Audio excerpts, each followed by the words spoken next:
All right. So it is 6 o'clock.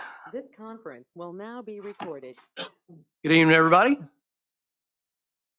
Let Mr. DeCorda get seated.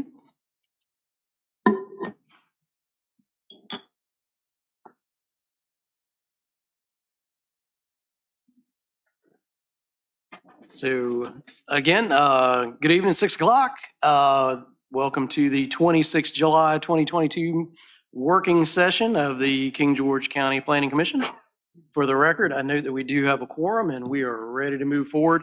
If I could ask you all, if you can please stand and recite the Pledge of Allegiance with us.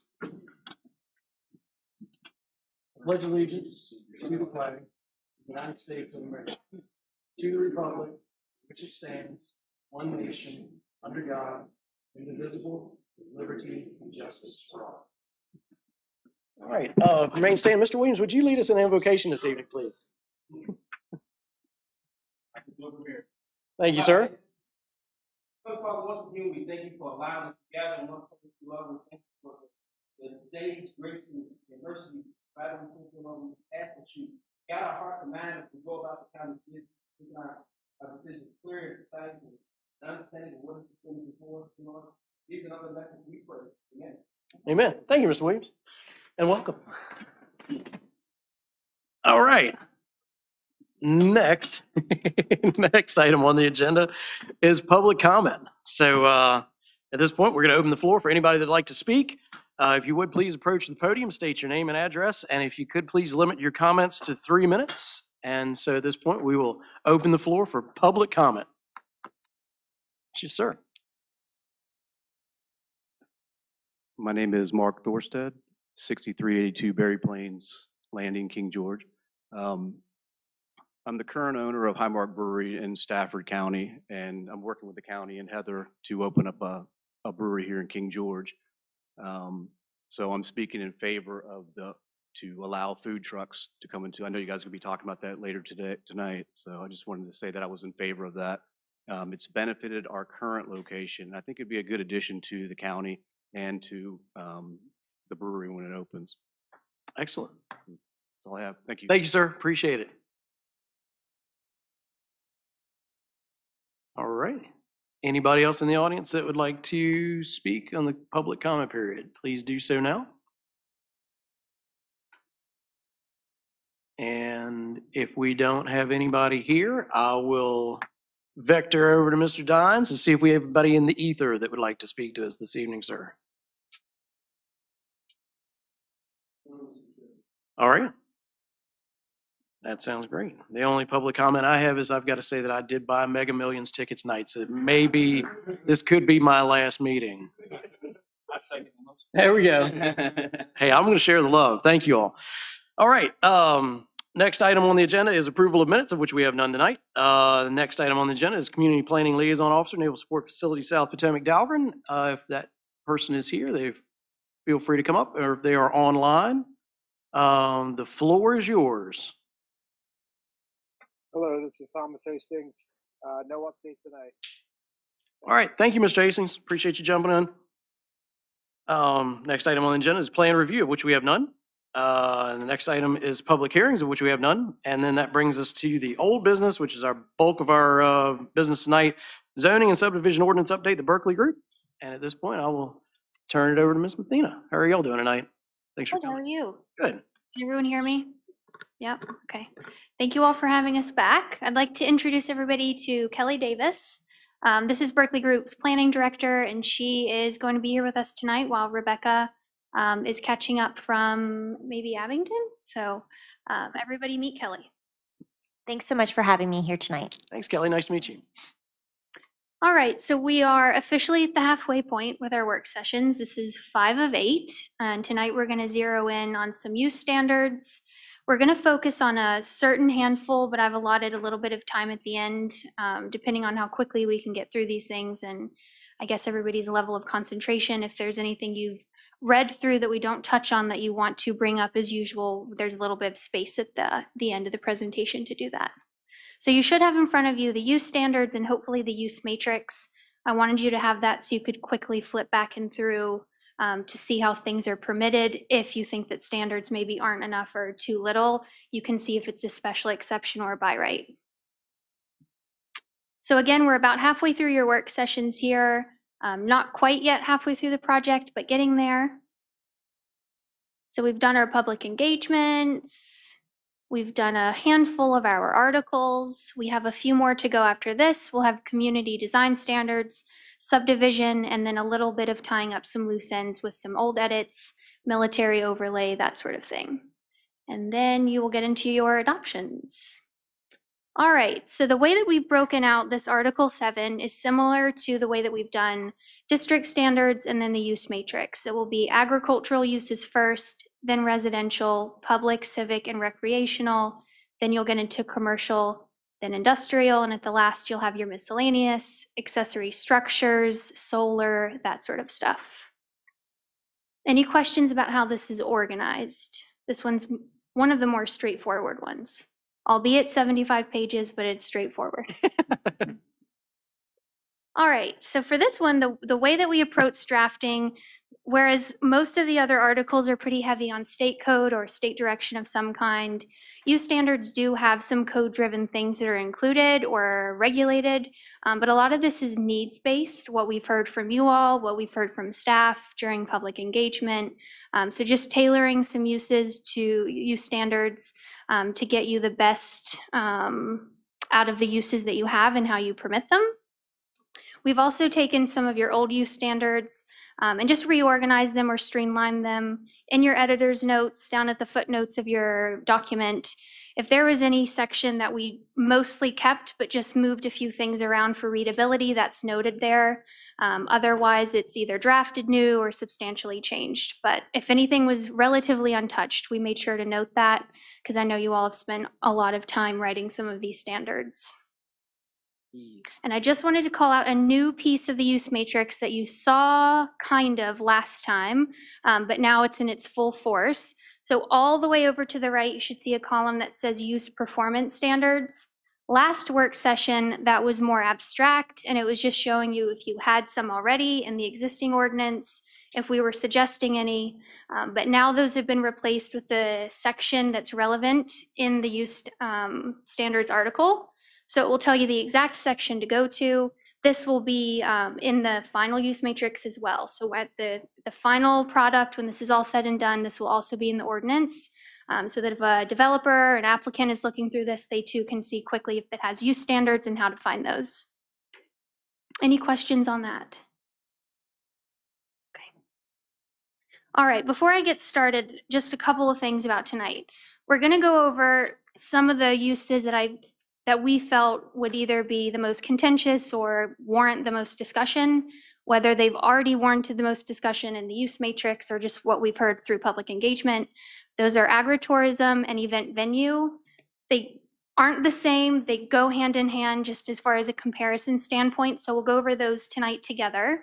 We'll go over home occupations, A, B, and C, the different levels of home occupation, accessory dwelling, solar, small scale, medium, and utility.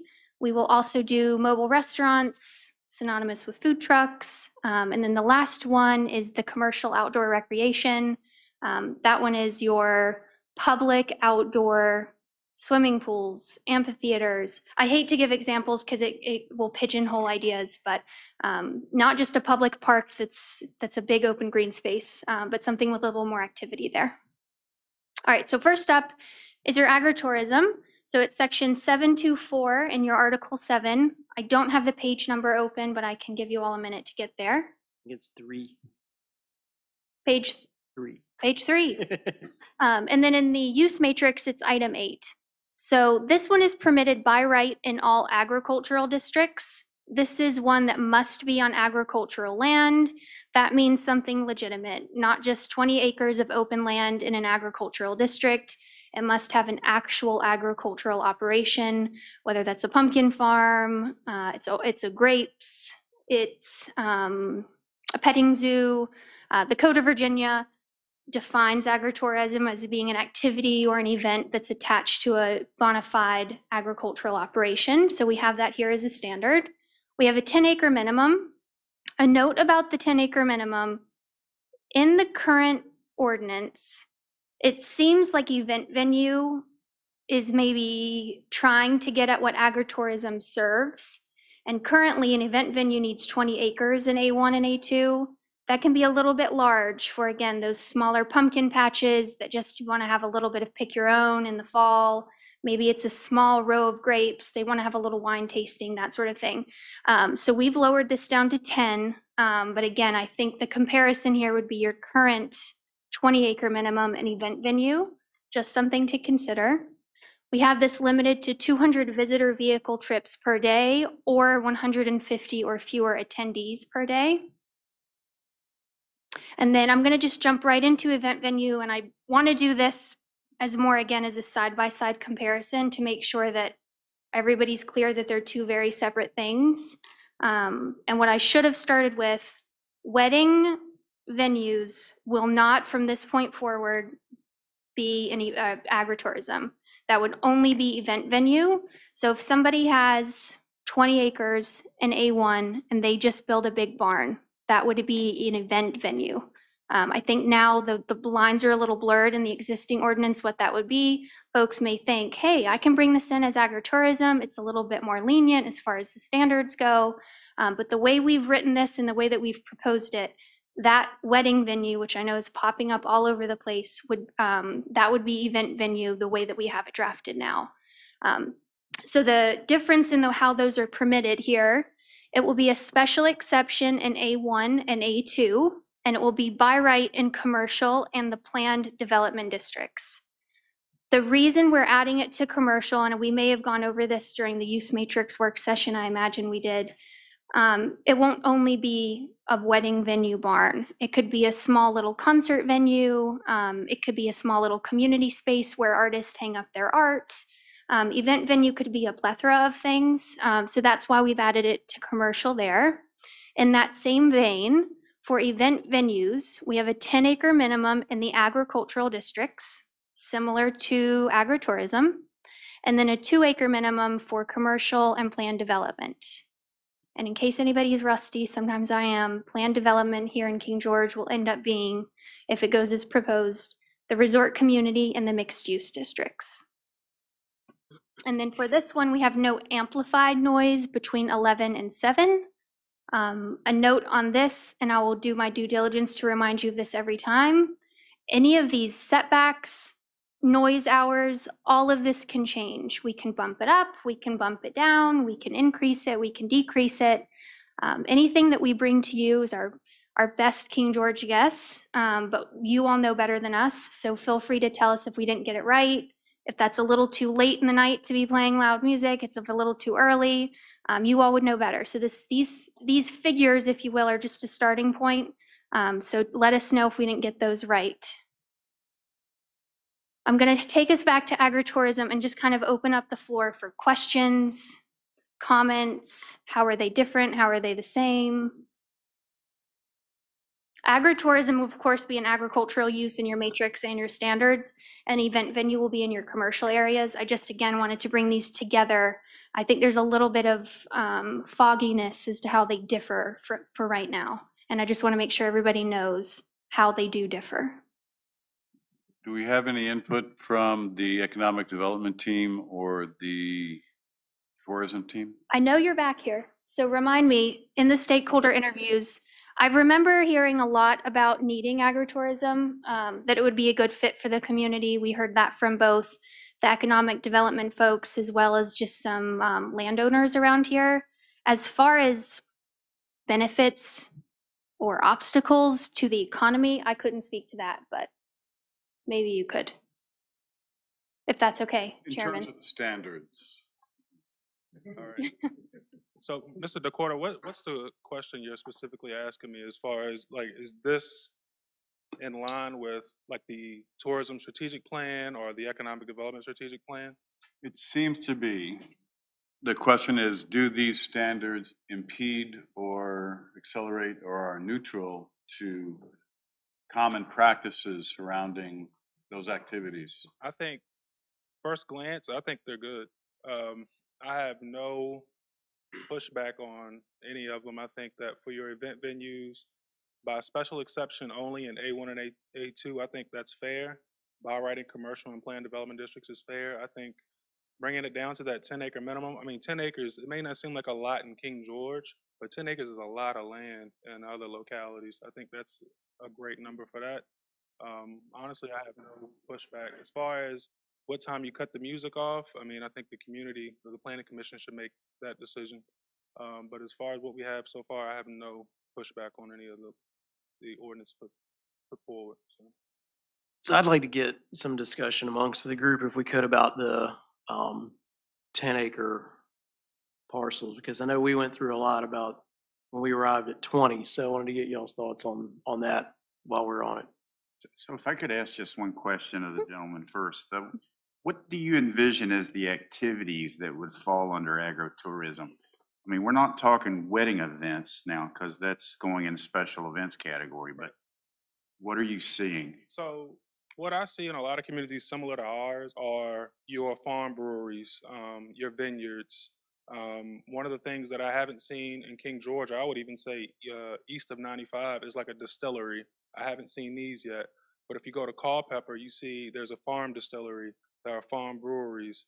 And I would say Culpeper, while it's a little bit larger in population, I compare us to a Culpeper or to an Orange County that have these type of venues in their localities. So those are the type of things that run through my mind as I consider agritourism.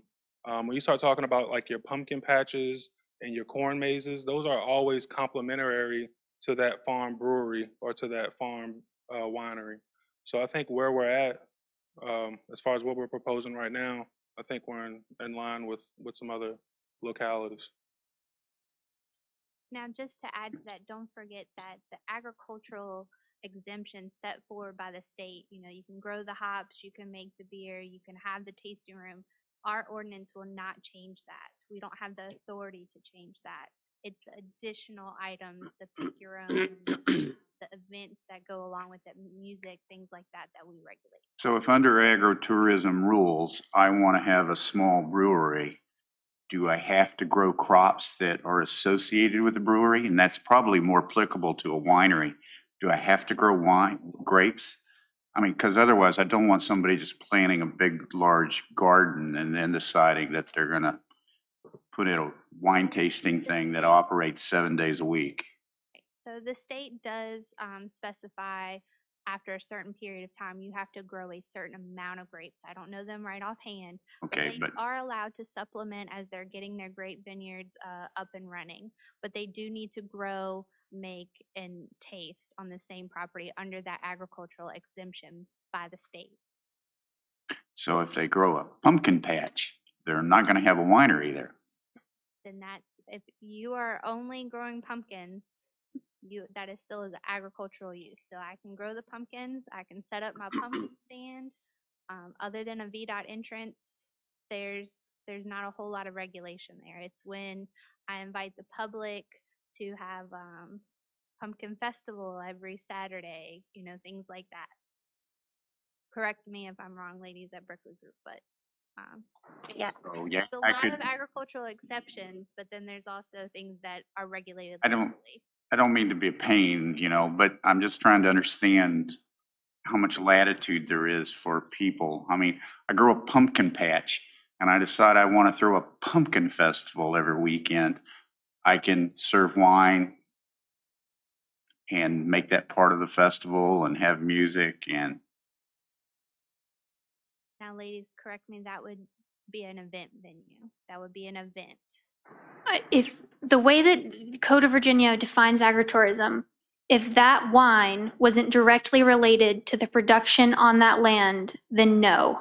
If you just have bottled wine or coming in, but if you have a pumpkin patch and you're inviting people in under the precedent of come look at my pumpkin patch and come have this pumpkin festival and pick a pumpkin and take it home, that would be agritourism. But as soon as you bring something in that's not directly related to the defined and legitimate agriculture use, it's an event, which would then trigger an event venue permit. Okay, so then my concern on the 10-acre minimum is that you're going to plant grapes as part of your scenery while people are sitting there tasting wine that you've brought in from somewhere else, or at least the grapes from somewhere else to make your wine. You're never going to get totally away from that. And I don't really care about that, but I don't want it to just be, you know, they throw a few rows of grapes in near the tasting room so that it provides some ambiance, and that's it. So there's my concern about dropping it down to 10 from 20. At least 20, I feel like they got to make some effort to Right. produce some grapes. And go ahead, Mr. Williams. I No, know. no, I was just gonna say, was that the basis of our decision to make it 20 acres, was to? I'm trying to remember. I'm getting I don't old, y'all. really remember personally. I don't remember. I think part of it was because A1 is 10-acre minimum. And we thought, well, there's a lot of people with 10 acres out there. But I think part of it too was, and this goes back to the same point that I keep asking a lot, is we neck this down and then we bifurcate it between agritourism and special events. What's the burden on staff that you would foresee to either license and or enforce on the back end? License on the front end, approve and stuff, or enforce on the back end? I think staff's concern would be that they are bona fide farms. They're not Johnny come lately. I opened up my farm yesterday, and I'm now buying pumpkins somewhere else and supplementing. I think you want to encourage it for a true bona fide agricultural use. Now, also, if you remember when we talked about event venues, we were starting with no ordinance. So we always start high Right. and tailor it down as time goes on, and we learn as time and applications come through. So I guess the question now is, with those event venues that you have permitted, would you permit the same use on a smaller acreage? Well, so part of the thing too, and I think it goes back to the distinction. A lot of the concerns we had at the time were parking, right? And along with parking, so you had parking, the type of parking, be it gravel or an impermeable surface, and then access to fire and rescue or fire and rescue vehicle access to the event venue, right? And so now that we're talking about that with this, you've got agritourism, which would be in agricultural, and then the event venue, which I think I understood you'd be in commercial. So that would, just the fact that that would be in commercial would be almost by default addressed for fire and rescue and parking, correct? Well, either way, they would have to submit their site plan and meet those requirements. Whatever the parking requirements you decide, whatever standards that you would provide for them, they would still have to go through a review process. So just because it's by right doesn't mean it's not reviewed and regulated. Right. And I think part of the two was, I think, if I recall, some of the discussions that we had at the time about the 20 acres was just to provide a buffer for neighbors with parking and potential crowds and stuff. Mr. DeVries, you remember, we talked a lot about that. I mean, Yeah, and to me, at the time, I believe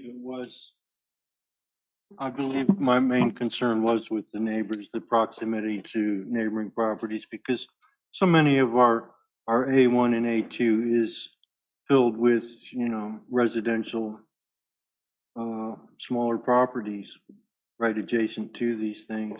So it was trying to spread things out just a little bit. Nick, I had a question for you. You were in agreement with the 10-acre minimum. Do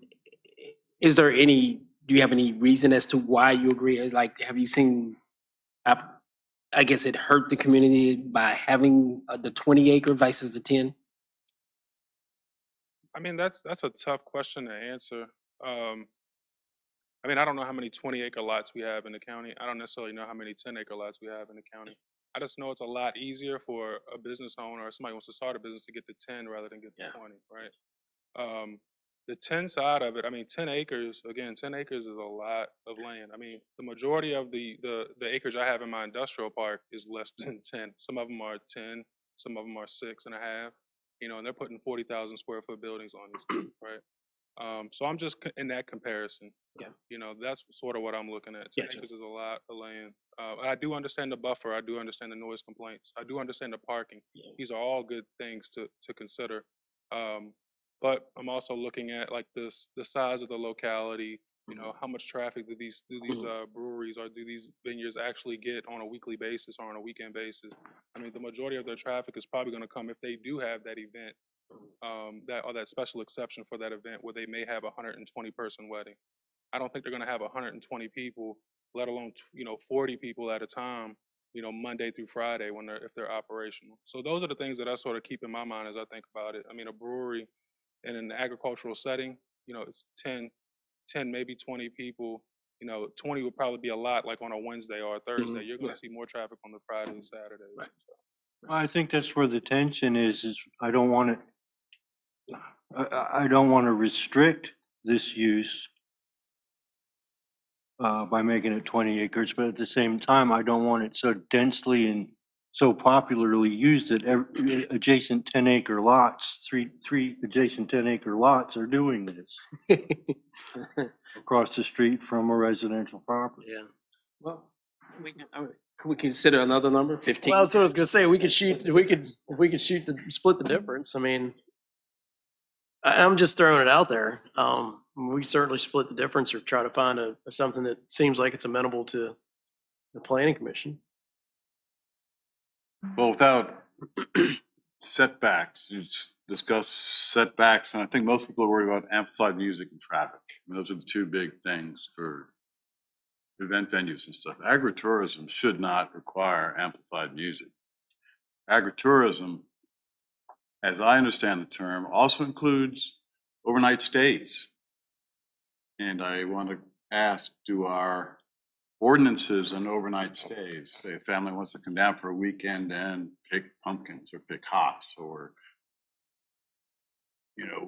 feed horses or something. That's the European style of agritourism. I'm seeing more of it in New York State and the Hudson Valley and certainly on the North Shore of Long Island. To my knowledge, and correct me if I'm wrong, but overnight stays are not currently an agriculturally exempt use. That's correct. And as the state code defines agritourism activity, it's activities carried out on a farm or ranch that allow members of the general public for recreational, entertainment, or educational purposes to view or enjoy rural activities, including farming, wineries, ranching, horseback riding, historical, cultural, harvest your own activities, or natural activities and attractions. So if amplified music and the traffic are your concerns, that's something that we could regulate. Agritourism, for example, we could prohibit amplified music In a and standard. only permitted as a event venue with that special exception. You could also require that these agritourism front on state maintained roads or have certain agreements in place. Right, one access to a state road.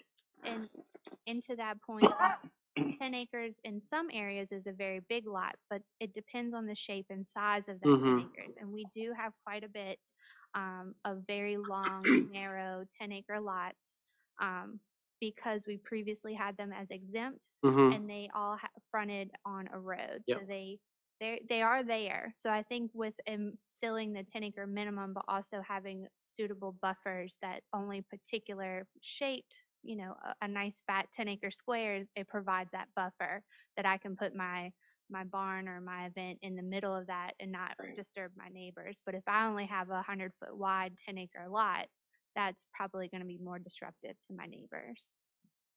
So can we? I'm inclined to leave it as it is until we hear from the public in the public comment stage to see who this conversation is going to impact. I mean, that's my position. Yeah. But I don't know how many of these agritourism spots we have in the county right now. I'm thinking of wineries. I've been to two. Both of them are obviously over 10 acres and set far enough back off of main roads that, I didn't get the impression that even if things got a little loud that it was going to disturb anybody. But, you know, cutting it down to 10, I know some people think 10 acres is a lot, but, you know, it's really not that much when you start to look at it. You know, if you're talking about noise transmission and, you know, you put a couple of buildings up, you put a little of it under actual agricultural use, and then you try to put a bunch of cars around it. I was at Whitehall here just a few weeks ago, and nice place, enjoyed myself immensely. But, you know, it wasn't a lot of parking, but yet they had a tasting room that probably seated 30 people, you know, and I was there for a meeting of sorts, and, you know, people are off parking in the grass, you know, they're not on gravel or anything. It got a little crowded. So, I mean, I just keep thinking that if you have a bunch of these 10-acre ones, you're just going to get complaints. So that's my only concern. So again, just kind of looking at it separately, the event venue one, which would be commercial, would be 10 acres. I personally wouldn't have that much, I wouldn't have any heartburn with that because it's commercial, right? If you're going to invest in 10 acres of commercial, you're going to be footing out a little bit more money anyway, right? There's not that many 10-acre commercial pieces in King George. And just a quick correction on the special or the event venue, it would be special exception in A1 or A2 and then by right In commercial. Okay, sorry. Okay. And it was the 10-acre minimum requirement would apply for the agricultural zone property. We had a 2-acre requirement for the commercial. I'll put it back up here for you so you have it up there. So part of the public outreach was that we don't really have a meeting space. You know, if I wanted to rent a place for my child's birthday party, where would I hold that other than the Citizen Center or possibly a winery that has an event venue? And that was an avenue that they could construct in a commercial district that would allow those events to happen. All right, well, we can chat about that too. I'm guessing just for wondering, like the current ones are going to be grandfathered in. There's Any existing uses now? And just like any nonconformities, they're good until they stop for right, 2 their years. 2-year time period. Just an FYI, there are 1,069 parcels that are equal to or greater than 20 acres, and 1,507 that are between 10 and 20 acres, according to our GI. Thank you, Lewis. So helpful. That's a lot of good data, Lewis. Thank you.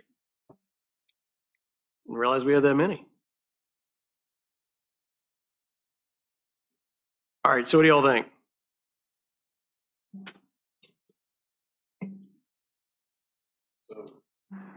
Do I understand that overnight stays at an agritourism venue, unless otherwise recognized as a overnight stay place, is prohibited? And should we say so? Correct. See, that's why I think we want people to come here, stay, have dinner or breakfast, spend some money. You can't get a hotel room in town now. With milk the cows, you're up at 6. Can I ask, the people you have in mind, are they folks that have almost like a Montana, Wyoming ranch where they have little cottages and you go for the day, you spend the night, you help with the horses in the morning and you have lunch and then you go? Or is it more, they just have a form? That's a form of that. Okay. In the Northeast, it's generally people from the dense urban cities with children who seek to get a fresh air experience, a sustained fresh air experience, and exposure to things natural, whether it's pulling crab pots or counting oyster larvae. And I would say just in the same vein, and correct me if I'm wrong, Kelly, or Heather, if you think differently. In that particular specific scenario, it would to me be the same as if someone had 20 acres in A1 and they have a legitimate pumpkin patch or a winery. And then they build a barn looking structure only for wedding venues, only for weddings. At that rate, the way that we've drafted the ordinance, Heather and Lewis would be able to say, okay, you have to get a permit for both things. You need to get a permit for your agritourism, and then you need to get a permit for your event venue where you're hosting your weddings.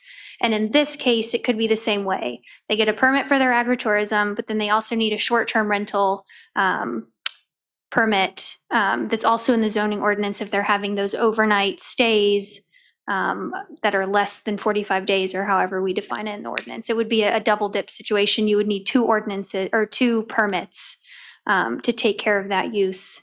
That's how I would maybe approach it. If they had like a campground component of that large parcel, so tent camping, RV camping, they need a place to actually stay. And that place is what we would permit. Yeah, I didn't even think of RVs. I mean, you just have to make sure that our ordinances, I believe, support that use. Well, and to your point, Mr. DeCorda, in the ordinance, we have campground as a use and campground RV campground. We're not going to go over those tonight unless anybody brings it up to talk about.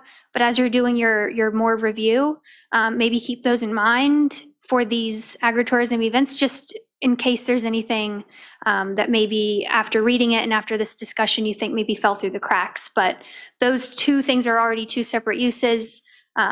So between that and a short-term rental, that should be every possible way to offer overnight accommodations. But Stephanie, our short-term rental, does it address, for example, currently we only allow one dwelling per parcel of land, which we're looking to change. Let's say I have that agritourism property and I want to put out 10 cabins. Is that short-term rental covered for those cabins? Because we have had a lot that want to do, cabin style, outbuildings, things like that. Something that's not a tent or not an RV, maybe a small cabin or cottages or things like that. Can we circle back to that after the agritourism event venue? I think the way that we have both campground and short-term rental defined, it wouldn't fall in either. Because I don't think, I could be wrong. I know we had a little bit of back and forth on that definition, and I don't think we included, rustic structures or cabins in that. And short-term rental, the way we have it typically and the way we typically do it wouldn't be for, 10 little cabins or something. So if that's something we need to come back to, we can. Okay, back to event venue and agritourism. I think we should tackle maybe the noise is easier. What's the consensus on the noise? Should we say no amplified noise? Do you want to tweak the time frame that it's allowed? What's the group's thought? I would say For agritourism, thank you, Mr. DeVries. that the noise ordinance. Correct. Standard noise. There's a noise ordinance that's in place, so. Yes, sir. Part of agricultural. Okay. Like one of the wineries Mr. Hendrick was speaking about, they have amplified hawk noises to keep the small birds away. I don't want to get in the way of that. Okay. For agritourism specifically, state code only allows you to regulate outdoor or amplified music differently from your noise ordinance. And now keep in mind, we do have a noise ordinance, but it doesn't talk about, permitted, weddings and things of that nature. It doesn't go into the detail I think that you may need for events like this. There are places. Right.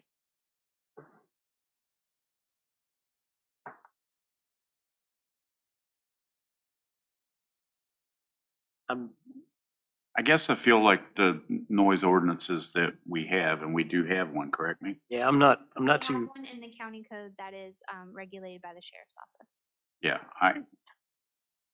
Okay, do we just want to take agritourism back down to say it needs to comply with the King George County noise ordinance? Leave it there? Okay. I think that's fine. I don't really Okay. have a lot of heartburn personally. Okay. We can stick to agritourism because I feel like I'm giving everybody whiplash. the 10-acre minimum. Do we want to keep it, meet in the middle, go to 20? I feel like I'm hearing a split vote on this. When, Mr. DeVries, when you said keep it as is, you mean 10 acres or 20? Okay. Yeah, I would prefer to stay at 20, and then as we go through time, if we find we're getting people wanting to do something on a smaller one, maybe we could do a special exemption and develop some standards about noise and proximity to other residential areas and let them go lower. But I just soon stay at 20 at the moment. That is an option that we could add, is to allow a 20-acre minimum with smaller lots considered by special exception. And then we can evaluate lot size, how far Yeah. off of a main road it is, how close it is to neighbors. We can put some criteria together to guide us as we look at Yeah. special exemptions. Does that work? Okay. I actually think we may have some similar language. I don't want to bottleneck the production here, but I think we have some similar language in one of the uses that say this is a by right use, is listed in the use matrix. However, if the standards can't be met, it's a special exception. So we can do something similar for the minimum acreage for agritourism. Okay. Okay.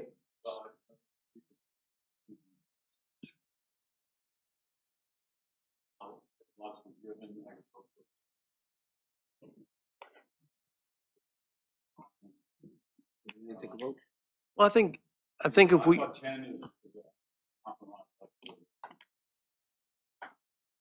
I think if we can include some language to provide provisions for smaller as desired. I'm just thinking about, I've got a lot that's 250 feet wide and 8 acres deep. You don't, you can throw a rock from one side of it to another, right? So you don't want, it wouldn't really be a good fit Okay. or something like that. Would the 20-acre minimum with the ability to go smaller with that special exception work for you?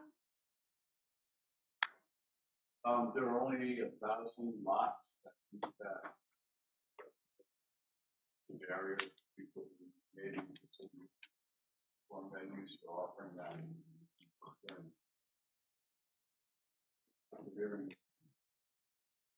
Bodies analysis and is max, not is max. Okay, what about, and I'm thinking out loud here, I haven't fully thought this out, so if it doesn't make sense, bear with me. What if it was the inverse? What if we said 10 acres with the ability, nope, it didn't make sense, never mind. Thanks for listening, though. What about 15? Would you meet at 15? Would that be better for the group, or you're sticking to your guns at 10? All right, do we want to?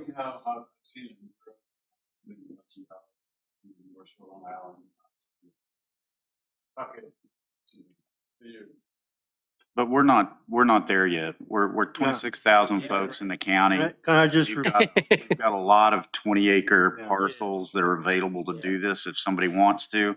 can I just reiterate too, we're going to be revisiting this again at the time we have public hearings. I was just going to say the same thing. The public will have a chance to react. I say 20, I say 20.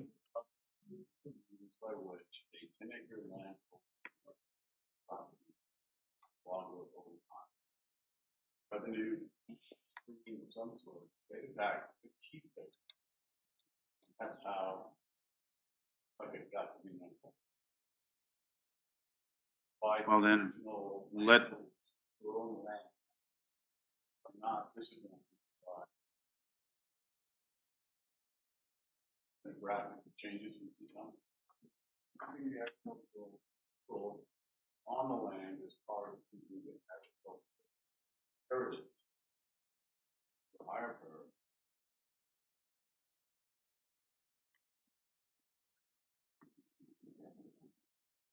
We want to put it to a vote, or? yeah, we might as well. All right, so this is a weird one. I'm assuming, Heather, we have to ask for a motion and then we'll throw it out for a vote on this particular one, or can we just vote ad hoc? I mean, well, the way we usually do these in work sessions is a hand vote works for us, and then that gives us the direction to move on, edit the ordinance, and then before you'll see it again at public hearing. Because it's not a formal vote. Because Right. We're not at a public hearing ready to formally adopt it. It's just kind of getting that consensus. Right. All right, so I guess then it would be all in favor of leaving it as it is at 20. 2, 3, 4. It's our tally. 6. Changing to be less than 20. 2. Think for now we're going to keep it at 20. Keep it at 20. And just to be clear, we want to keep the little ability for it to go With different- provisions, language provisions that Okay. would allow for special exceptions for less than 20 on a Right. case-by-case basis. Okay, sounds As good. Okay. in accordance with prophecy. Any other things we want to talk about for agritourism? Okay, hearing nothing, I'm going to move on. Event venue, just the same thing. What about the music here? Do we want to cut back the hours? It sounds like we want to keep it, but I could be misunderstanding.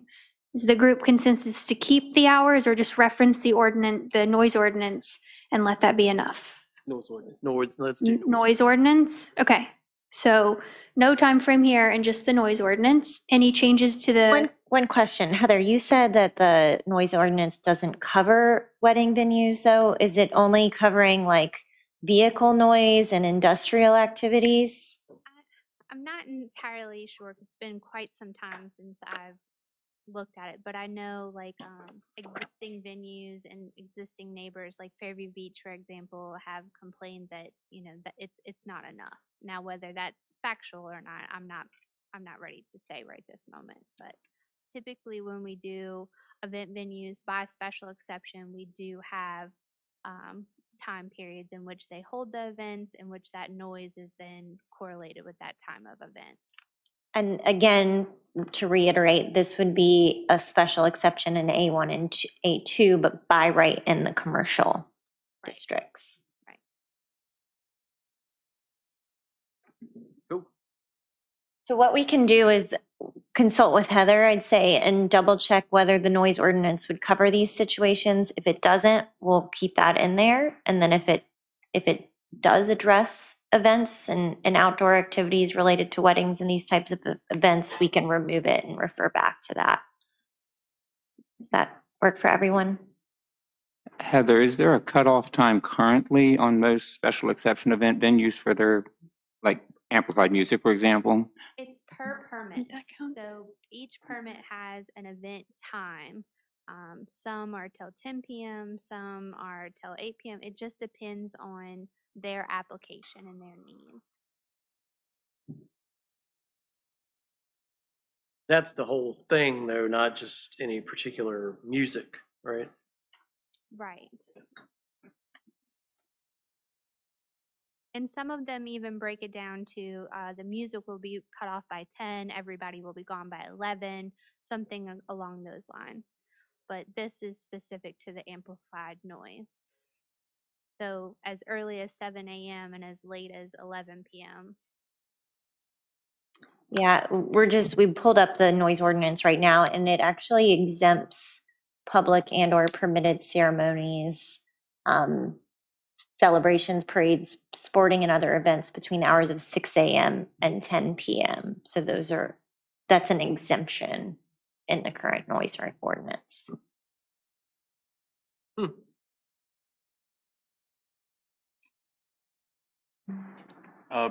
Having been to a lot of weddings over the last year, 9 o'clock seems to be the rule of thumb. Events, I'd be fine moving it back to 9.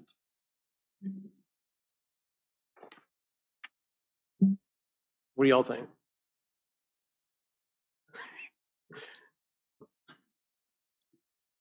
I'm just getting going at 9, y'all. It 11. varies per venue.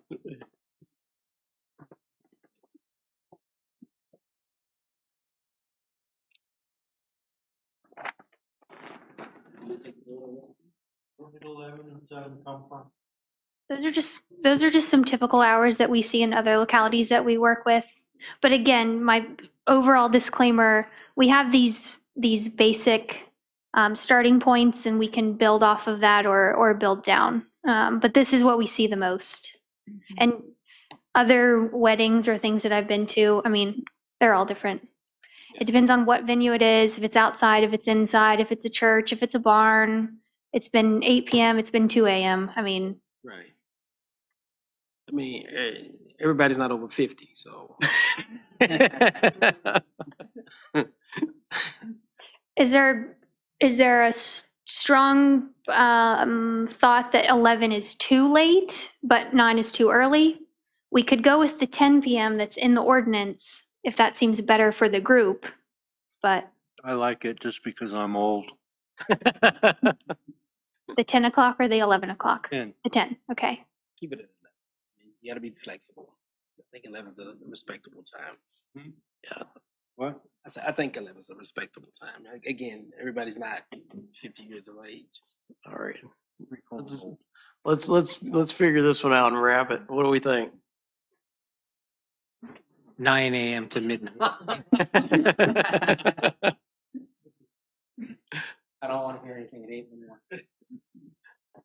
While everyone's sort of thinking about the ending time in their head, 7 sounds like it's maybe too early for the whole group. Perhaps not. Is 7 too early? Should that be a little later in the morning?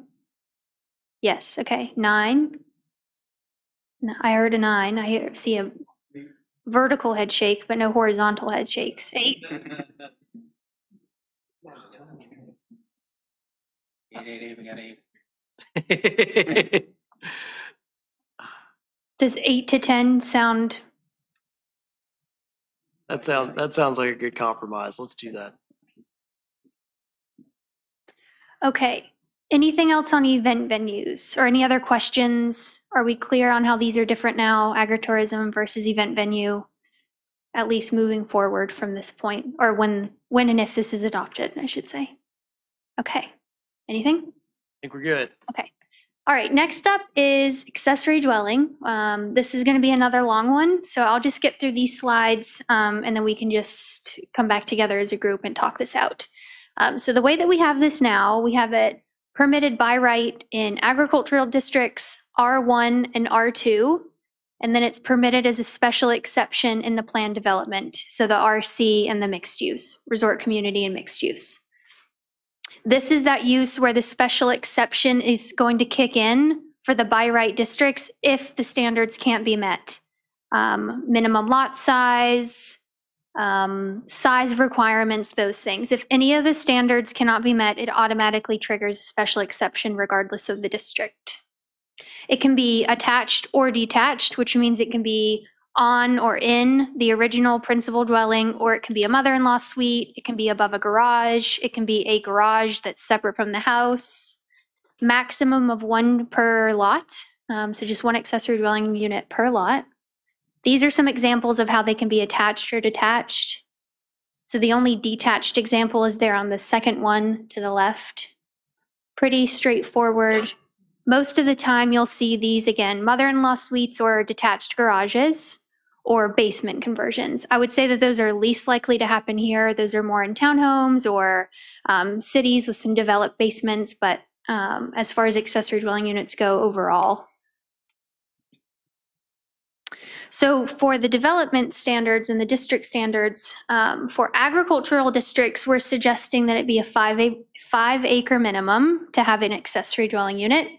And in residential districts, we have it tiered, and these tiers are coming directly from your district standards. So this is where we got this separation here. So for residential districts or lots in residential districts that have public water and sewer, the minimum would be 15,000 square feet. For lots that have community public water or sewer, it would be 1 acre minimum. And then if the lot has neither community or public water or sewer, it would be a 2 acre minimum. See, this was my original concern too, Okay. Stephanie, was, and I'm sorry, you still got. No, that's okay. We can stop. It's okay. But that, so let's say that the bottom bullet, 2-acre minimum with no community public water or sewer, that's still predicated on the land perking for an additional residence, right? Correct. Okay.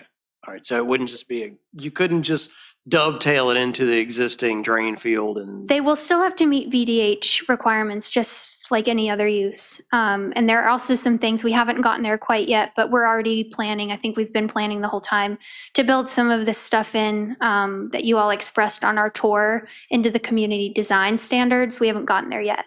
But no, they can't just go rogue. They're still going to have to meet other health requirements. And I will say there was an oversight on my part. In the draft that you have in front of you, there is a provision missing. There is going to be something added that these are not permitted in major subdivisions. I know that that was also a concern, so that will be added. Thank you, Heather, for letting me know. And I'm sorry, I didn't mean to speak over you. No, that's okay. Can you define a residential district as you have it listed there? So this we can. R1, R2, R3, R4. So this, we can make it crystal clear for the draft, but what this will mean is just the residential districts that it's allowed in, which is R1 and R2. It's not permitted in R3. Okay, is it permitted in A1 cluster, A2 cluster? Yes. Okay. Cluster provisions would be separate. So residential includes A1 cluster. Well, I think that's a catch-22, because if we're not allowing them in major subdivisions, then a cluster subdivision would Okay. be a major subdivision. I can't think of an instance in which a cluster subdivision wouldn't be considered a major subdivision. Right. A major subdivision is anything more than 5 lots. Yeah. But we can make this, to your point, Mr. DeVries, we can make this say in the draft that it's the specific agricultural districts that it applies to, and then the residential districts. Let me just say that that's something that's been troubling me in our ordinance for a long time, is the fuzzy language of agricultural district, residential district. I would like that to be a lot more precise. And that's the goal of using the use matrix, that it is very clear. And this article, as Steph pointed out early on, it is going to talk directly to the use matrix, because we're saying this use is permitted in these districts across that use matrix, and then go to this provision for your use standards associated with that use. So that's how we make that crosswalk and that link. This language doesn't help. Doesn't point you to that matrix. The matrix points you to this language. Would it be better, instead of saying residential districts and it just says in R1 and R2 districts, these are the requirements, and in A1, A2, and A3? Okay, that works. Mm-hmm. We can do that. It's perfectly fine. So Heather, why the exemption for major subdivisions? That was not a decision that I made personally. I think that was something that was discussed in our previous meetings. That was expressed by the planning You commission. remember talking about people buying a house in a subdivision and what their expectations are, and it would not be neighbors with accessory dwellings. That's the way I recall it. And I know we talked about it too. I can't speak for the meeting that you all had solo without us, but we did talk about it at our last work session. Just the overall concern that it could quickly double in size if every home had one. Right. With there already being concerns present for the major subdivisions as far as connections go. We have so many rules on subdivision stuff. What entrances have to look like when there are this many vehicle trips per day, and that's based upon lots, and that was based upon dwellings on lots. Now we're talking about almost maybe doubling the vehicle trips per day, and Well, I get. it kind of turns us away from subdivision standards. Yeah, I do remember the conversation about some of that, and certainly I was sort of adamant about not wanting an accessory dwelling to be as big as the original structure. But I guess I'm coming back to the idea that, we're an aging community, being an old fart myself. Okay. And a lot of families are looking to keep parents, in-laws, you know, at home as long as possible. We also have an issue about, affordable housing. And this kind of a thing would allow those kinds of issues to be addressed in a more affordable way. I guess I'm thinking that if we've got a restriction on the size of a lot, then to me, it's not horribly important whether it's in a subdivision or not. A lot of subdivisions have it's the homeowners association that are probably going to, I doubt they have it now because they're not allowed in the county. But once we allow it, it would be up to the homeowners association to say yes or no to it. And I guess that's where I'm coming from. I get the added traffic, I really do, but Well, not just that, it's subdivision standards in general. Undermining.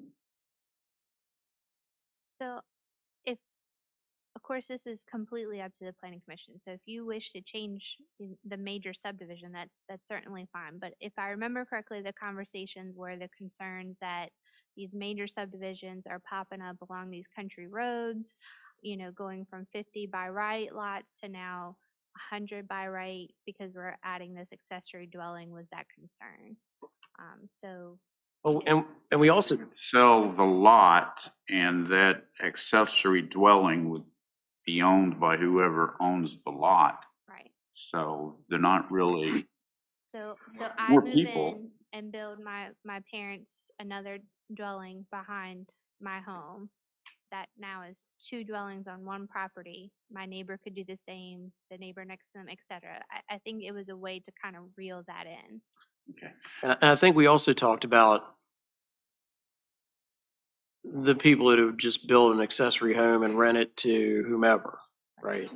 Because then all of a sudden you've got people who are moving in who aren't immediate family members. I think the point of this was try to, like, to your point, Mr. Kendrick, was, aging parents or deadbeat kids or whatever, that never leave, or, so, but, suddenly you got like, right. But suddenly you got like, you're just renting it to whomever that might, yeah, and that would be the obvious solution once that family member moved out of it for whatever reason. You would turn it into an income property.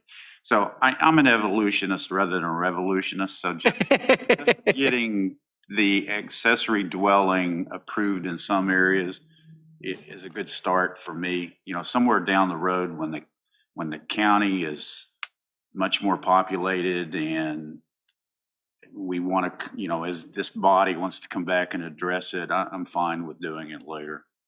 But right now, just getting them into county's approved dwellings, to me, is a big gain. And correct me if I'm wrong. Is this also one that we put in there that if they can't meet those standards, they can apply for a special exception? This is the one. So that in itself could probably start to handle the major subdivision thing without expressly saying that they can't be in major subdivisions. That with the lot sizes. Like taking a step back on the purpose of zoning would encourage you all not to think of major subdivisions as a separate zoning district. And so when we start to regulate about what uses can go in a major subdivision, it starts to treat the major subdivision as if it's a separate zoning district. Then we need to start thinking about updating our zoning map. So I would encourage y'all to look at these standards in a way, is 5 acres in a subdivision enough? Or is it maybe enough if it's attached or within the structure, but not as a separate unit from the structure? We don't want maybe perhaps, and that would then be a separate definition. But we really want to think about treating uses equally within a zoning district, each zoning district, rather than within making those exceptions for a subdivision.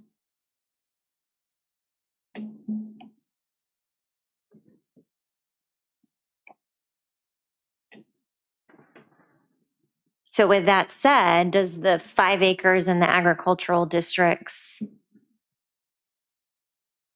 appropriate. That is larger than your minimum lot sizes in that district. For A2.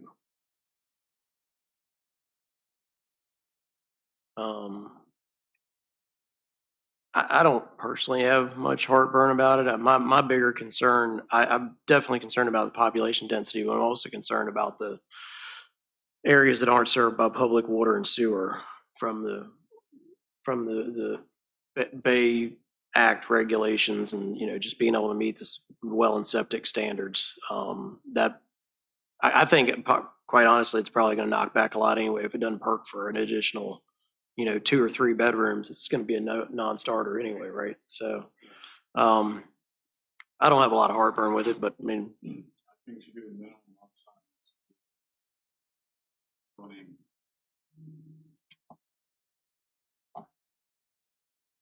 So rather than doing agricultural districts in a lump, you would say for A1, the minimum would be 10 acres and just have it match the actual district standard? Is that your, I use that at the start.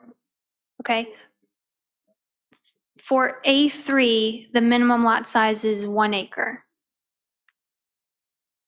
no. A2 is 2 acres.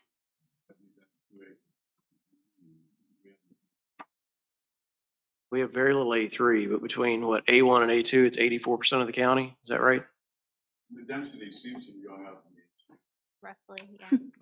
Density happening. Now, 2 acre lots. now keep in mind, we have a lot of A2 and A1 that are larger than the minimum lot size. Right, right. We also have a lot of subdivisions that are A2. And I think that really goes back to Kelly's point about why did we talk about major subdivisions. So if you're going to get to that point, I think you do need to draw a distinction with subdivisions, because I personally wouldn't want to have neighbors on either side of me flanked with a bunch of little tiny houses. I just wouldn't, not trying to, so if you're going to neck it down to that, I think you should put the caveat in there that major subdivisions shouldn't do it. Otherwise, if you leave it at 5, I think you're okay, but still predicated on the ability to meet the regulations for water and sewer, because we've still got a tremendous amount of the county that's not served by public water or public sewer.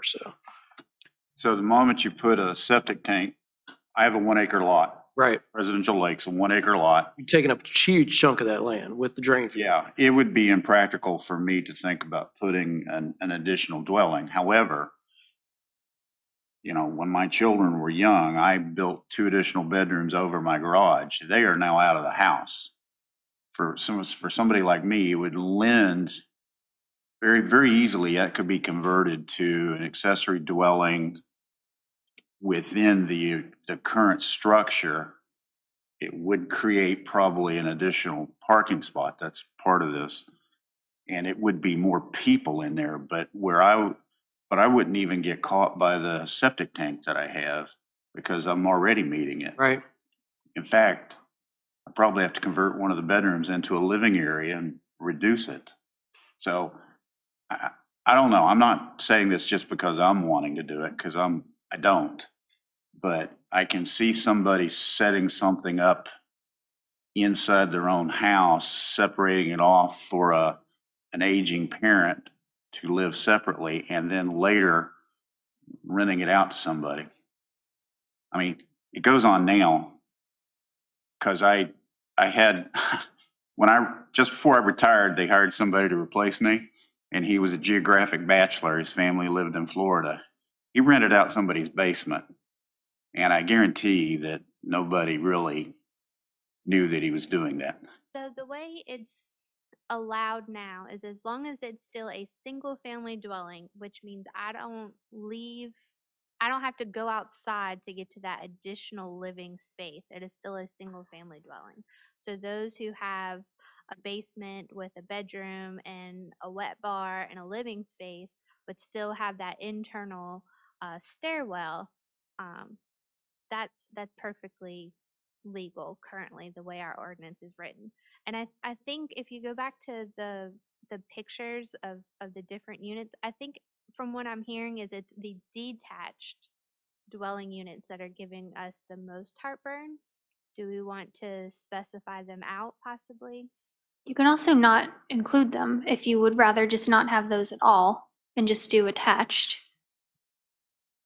Right? Is there any? I don't want to lose detached in the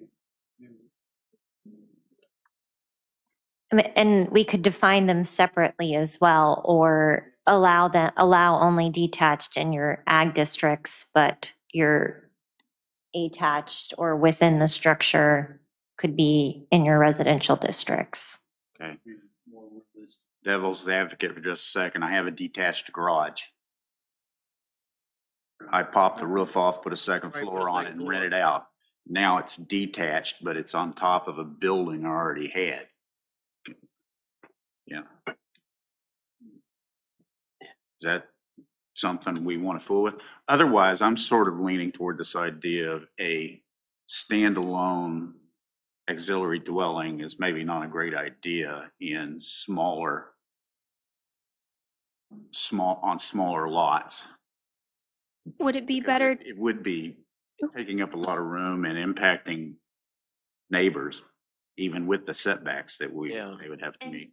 And with that 5-acre minimum in the agricultural district, that kind of knocks out most of your cluster subdivisions Yep. anyways, because most of them are going to be 1 to 2 acre lots. Because if you think we have the meadows, those are very large.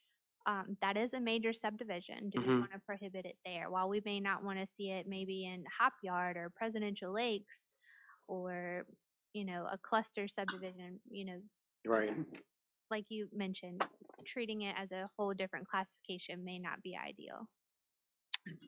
Do we want to treat detached separately and only allow those in ag districts and bump up the minimum? Or are you okay with the 5 acres? Do you think it should be increased? I'm seeing vertical head shakes. Yeah, I like the 5 acre minimum. Otherwise, I think you just get too packed. So keep the 5. I would be in favor of keeping it at 5. lot size.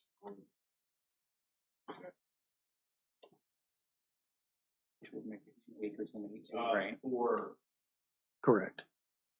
attached or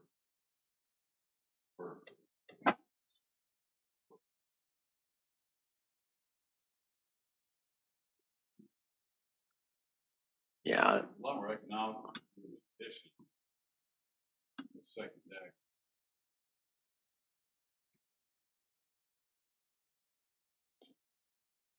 So if we, I tend to agree with you. Agricultural, you'd allow a detached accessory dwelling, but only if you have 5 acres minimum. That way you could build that without imposing upon neighbors or even getting in your own way. I would And say, then you still got to meet the requirements for septic tank and water and all that other stuff before you could do it. And when you get into smaller lots of less than or up to 2 acres, no detached dwellings, only I would say with maybe ones that don't even expand the footprint of the original building. with the ability to file for a special exception. With the ability to file for a special exception, especially for if you're saying agricultural who has, let's say they have 3 acres instead of the 5. I think they should be able to file for special exception. It's my thought.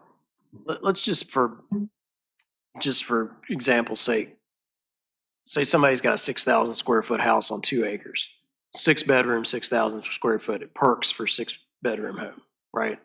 They want to put a detached home on it. The land won't perk for any more than 6 bedroom, but they propose a non-traditional septic. Like an alternative system. Yep. Which is permitted by the health department. It's even permitted for your primary dwelling. If Right. I have a property that didn't perk, let's say in the 80s and 90s, technology's evolved. I now have an alternative system. I can now build my dwelling on that piece of property. So, so now you'll have a 6,000 square foot home. It takes up a significant amount of the lot with septic and drain field. And another house, it's probably going to be at least a couple bedrooms. It's going to take another significant amount of the lot with a non-traditional or alternative septic system.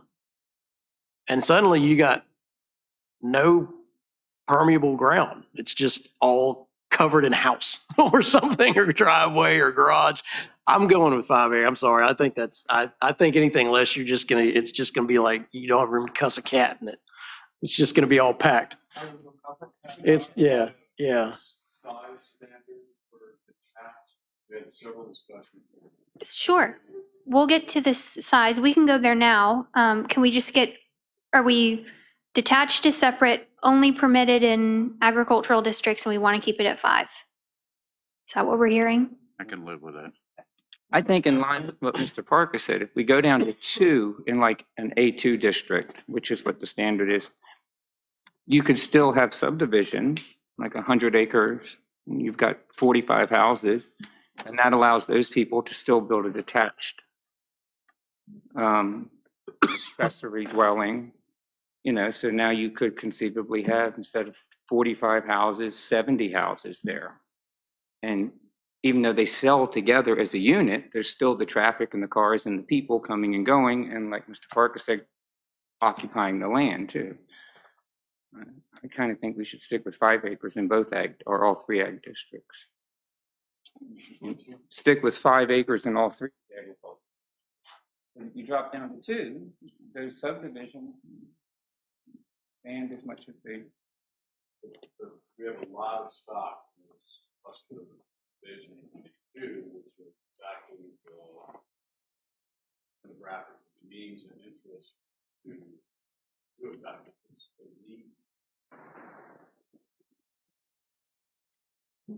I mean, when we do a cluster subdivision, they're allowed to go down to a much smaller lot size in order to give up open space. So we're talking about small lots. But in A2, if you allow them to add on to the original structure or build a standalone structure, you are probably impacting the neighbors. It would be if I put in a swim. I do want to remind you, in the very first provision for this section, that if the standards can't be met, a special exception is required. That will still allow someone in let's just say we leave it at 5, they're in A2 and they need a 2 acre minimum.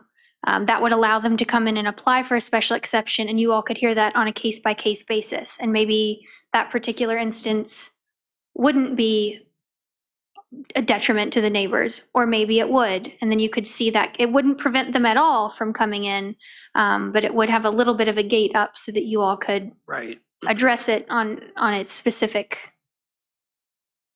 details. Just a reminder, it's there.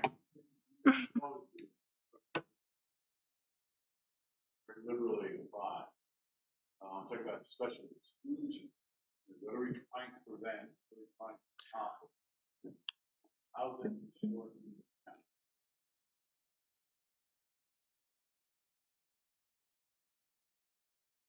It's a problem for the community. From 2 to 5%. It's supported by the same logic that it's 2 now. Lot size, outside structure, barn or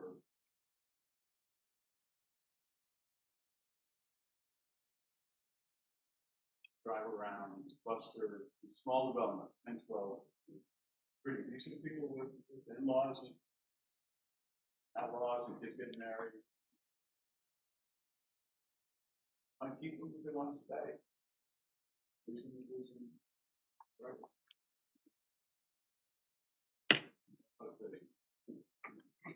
For agricultural state with minimum current lot size. Perhaps with some standards to protect. I disagree. I like the 5 acres. I think that here again, the tension is, I understand where you're coming from. We do need this. We all understand that.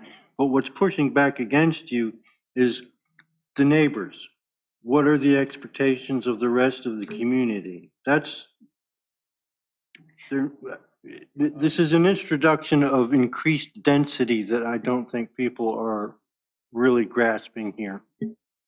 Yeah, and I think we've got to maintain that rural character. I think I don't want to just see a bunch of houses popping up in 2 acre line. I get the whole affordable housing thing and stuff, but so much of that's predicated on material costs and labor and such. I don't think that's going to be the answer to our questions. If you're talking about in-laws coming in, they probably, retired adults, they probably have some means. It's probably not a necessarily fiscally driven decision as much as it is a convenience driven decision. So I just don't want to see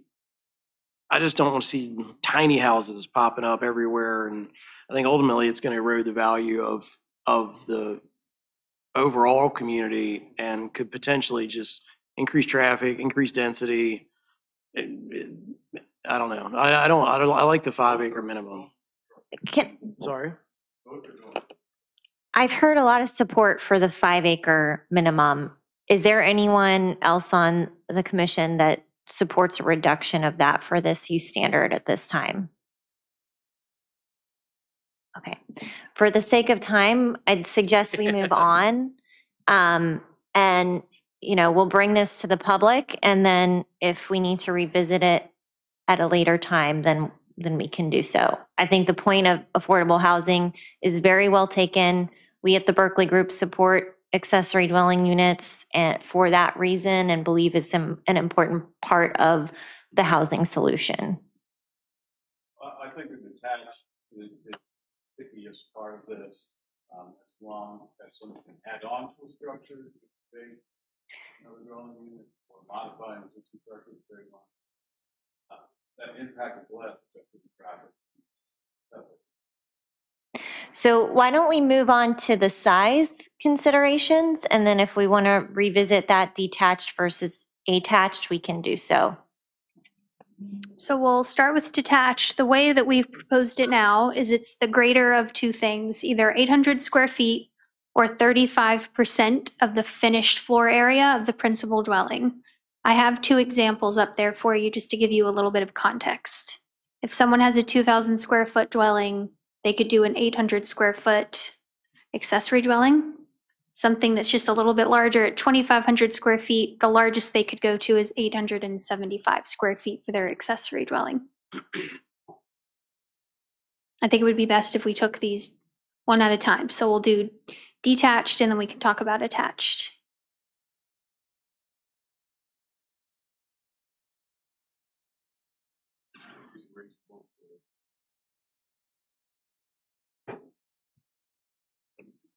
I know that at our last work session together, what I would have taken away as the biggest concern for accessory dwelling units was the size.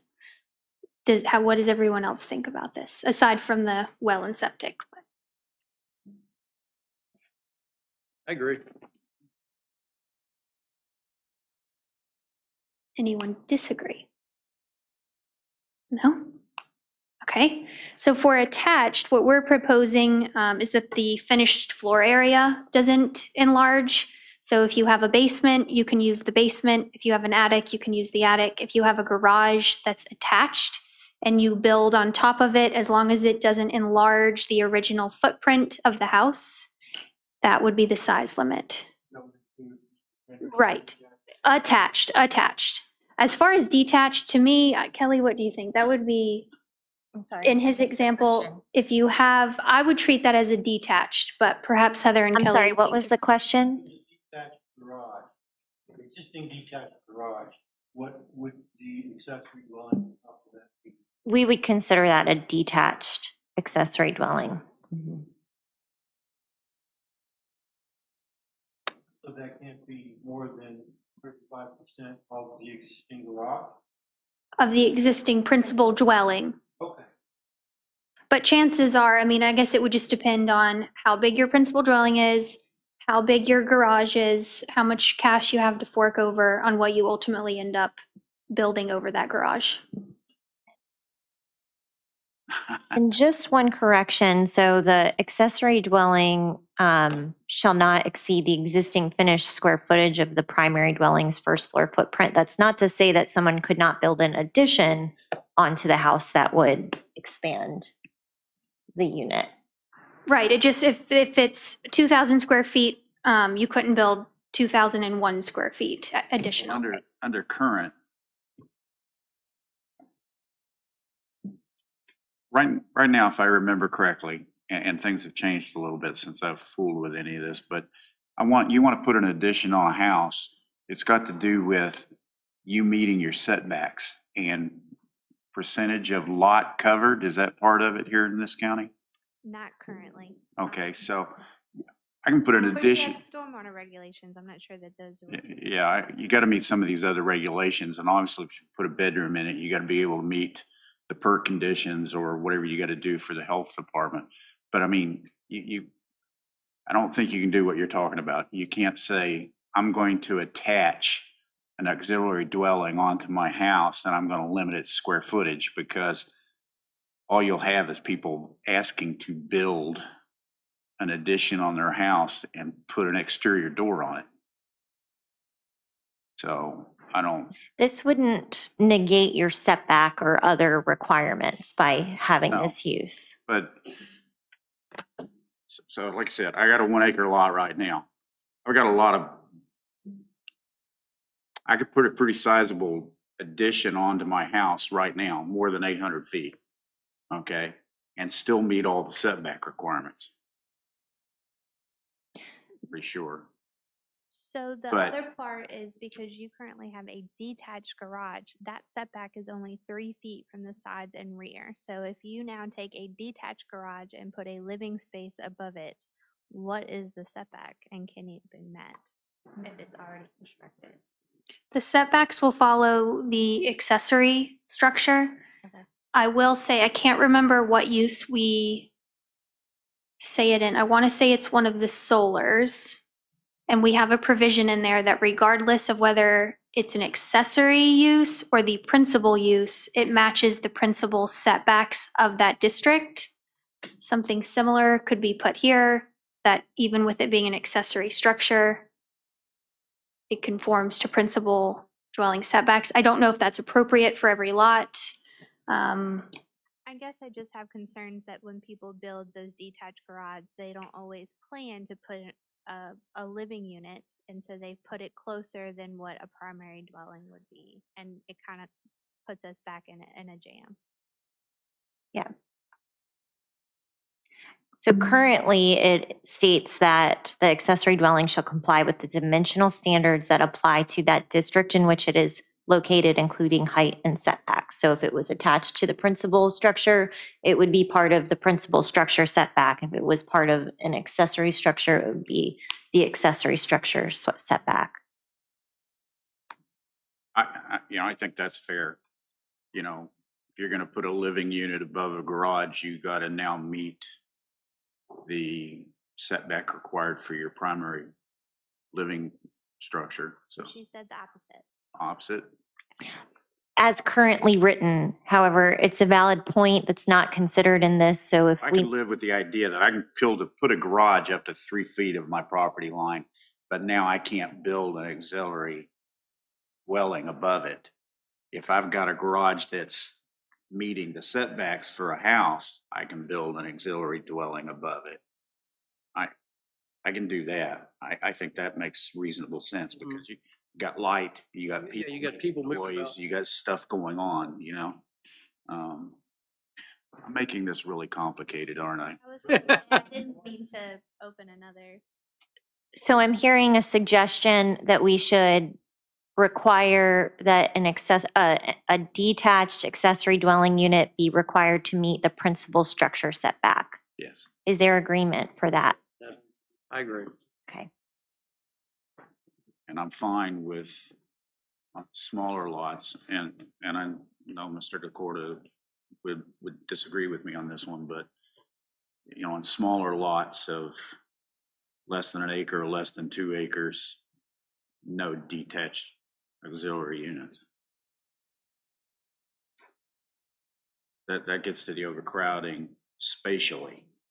Doesn't get to the overcrowding of number of people, the number of folks in an area. And you still got to deal with an additional vehicle or two. But Could you repeat that suggestion again? no standalone accessory dwelling on less than a 2-acre lot.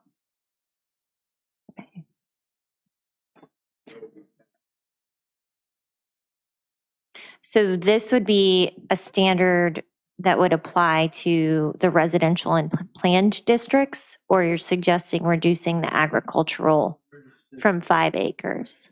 5 and And don't forget, residential is by special exception. Correct. In the, And further, I think we just agreed that detached would only be in agricultural districts. it wouldn't rule out an addition or. I think we said that. Cover it.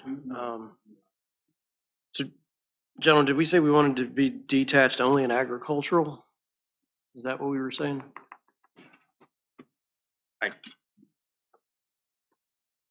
I can go as far as to say no detached accessory dwelling on anything less than 5 acres, because it still allows people on smaller lots to do an attached accessory dwelling. That's true. This is I'm talking about. Yeah. What started confusing us was that your detached garage apartment dwelling above that would be. Fine. Just don't allow that situation.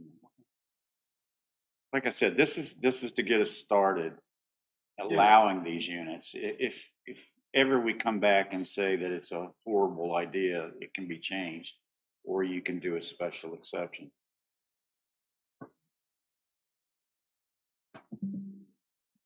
Let me just ask one additional question to you, Stephanie, if I made that. So for a detached, it has to be greater than 800 square feet or 35% of the finished floor area. Is there a cap?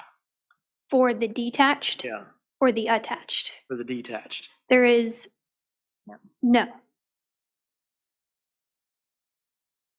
You could. Cap. I was going to say, so you could have a. It's your example of a 6,000 I was going to say, house. He's now got a 2,000-foot auxiliary dwelling. Or he's got an 8,000 square foot auxiliary dwelling. So I just say, I'd be happy at capping it at like 1,000 feet, or even capping it at 800, because you're not trying to build a second home. You're just trying to build an extra bedroom. Or two. Or two, but you're talking about a small living area. Even later on, if it becomes a rental, it's still just a small rental area, and you're probably not gonna try to put a family in there. You're talking about 1 or 2 people. Well, yeah, because that's what goes back to my other thought is if y'all remember back before the Sheets was up here at the intersection of 206 and 3, there was a Rambler. And then behind that, there were a bunch of detached houses that were multi-unit rentals, and they were all on one lot. You could see that happening. Like somebody built a house and they built this huge thing behind them that you then start renting out, right? So maybe we should think about a cap on that. Limit 1. But you also auxiliary have to dwelling. think about the opposite. What if I'm wealthy? I have 100 acres and I want to build a mansion and I want to build my parents a really nice house on the same piece of property. Why should I be capped?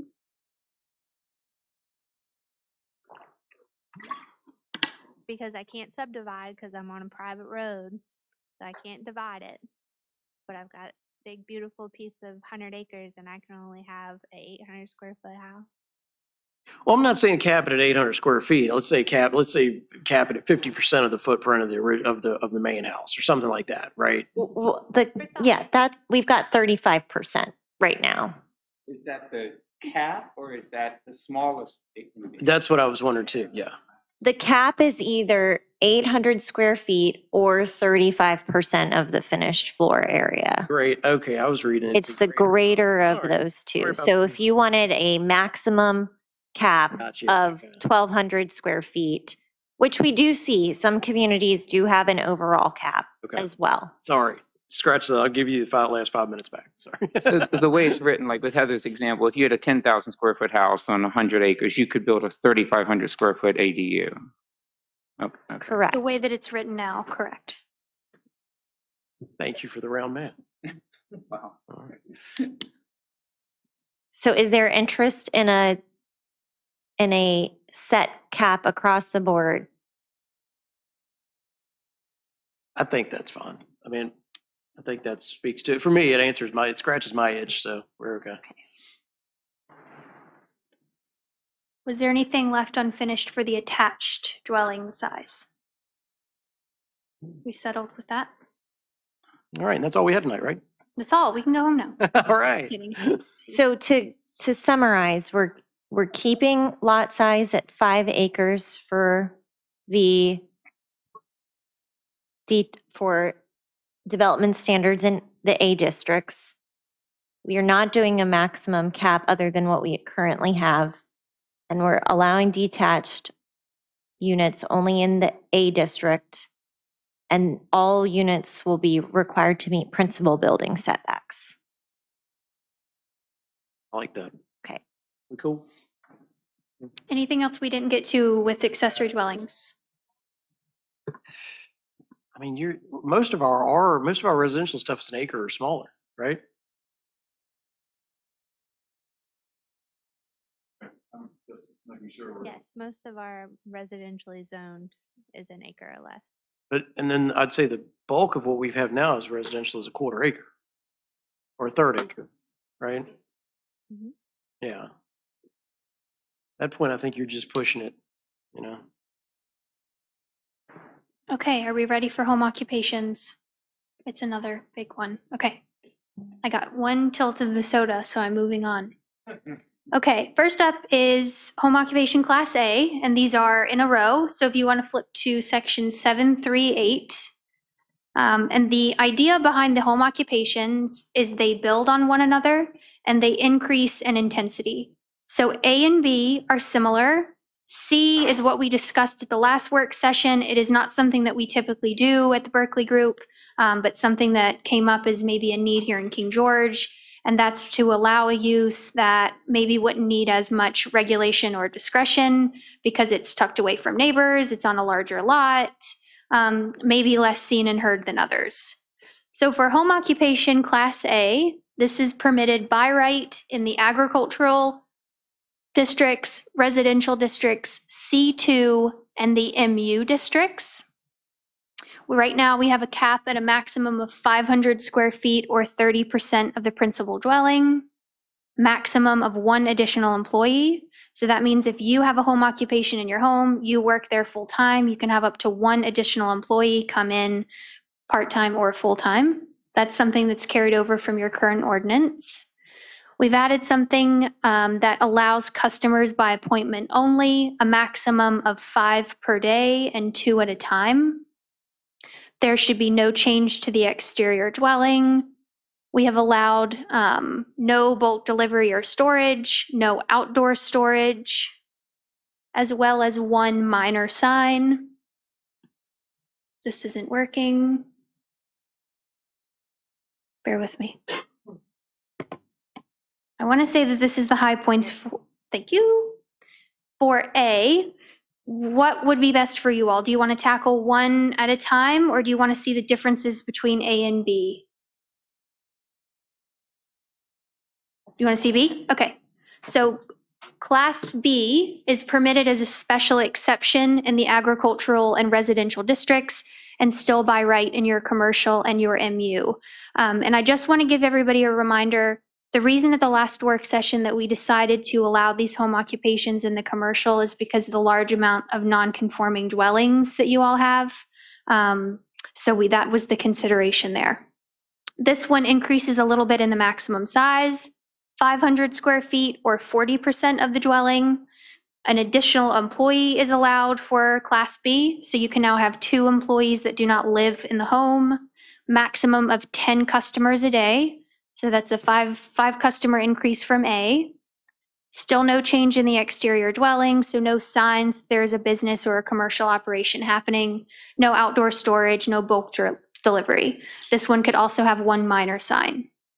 So that's A and B. C is pretty separate, so I think it would be best if we just go ahead and talk about A and B, see what your thoughts are, concerns. My question is the 10 customer a day. What is that? So this is just that could be something that's maybe an at-home tutor. Maybe they see 3 students at a time and they have 3-hour sessions, or cosmetologist. They maybe work from 8 to 4 and have 1 client an hour. We can play with these numbers. Again, it's just a starting point, but B is where you have a little bit more foot traffic, but you still don't have people knocking on your door all day long as if you're a retail front. And then A would be more, could be those same folks. Maybe it's a tailor. She has 1 person at a time, an accountant that has 1 person at a time. I feel like lawyers don't often do home occupation offices, but same vein. But again, those numbers can be increased, decreased if 10 is too many, if 5 is too many. No, it's not.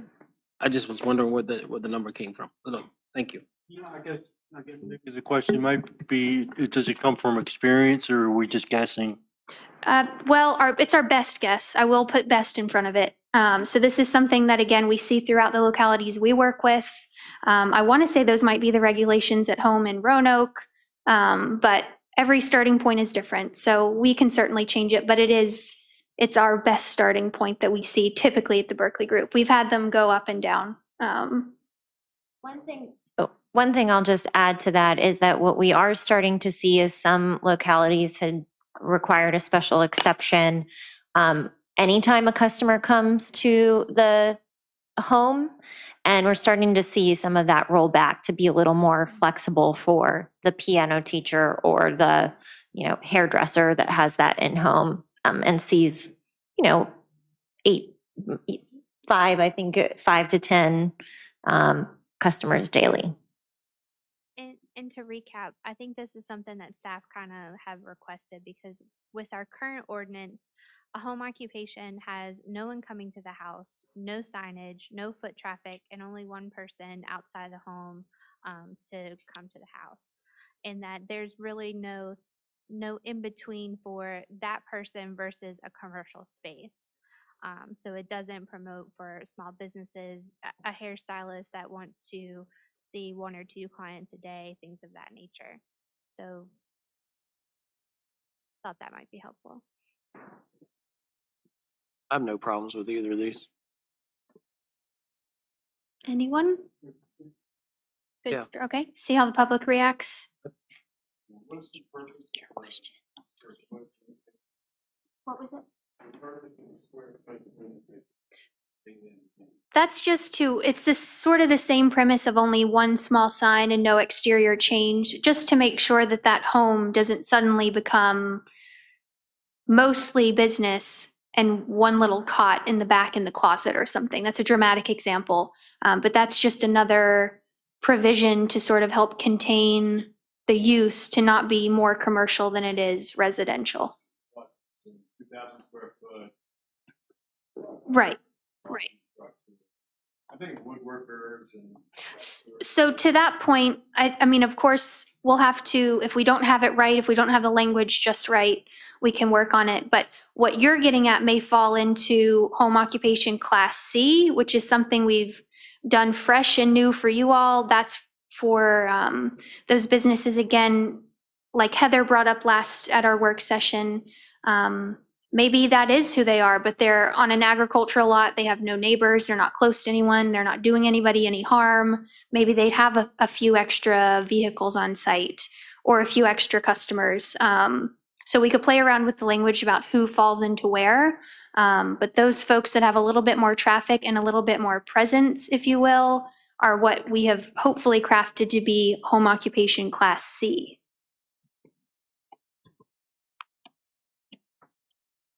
Anybody else for now, or do we want to look at C and see how we feel? Okay. Let's see. Okay, for home occupation class C, this is permitted by right in just the A1 and A2 districts. There's a 5-acre minimum. This is going to allow vehicles, outdoor storage within reason, screened, etc., setback 15 feet from property lines.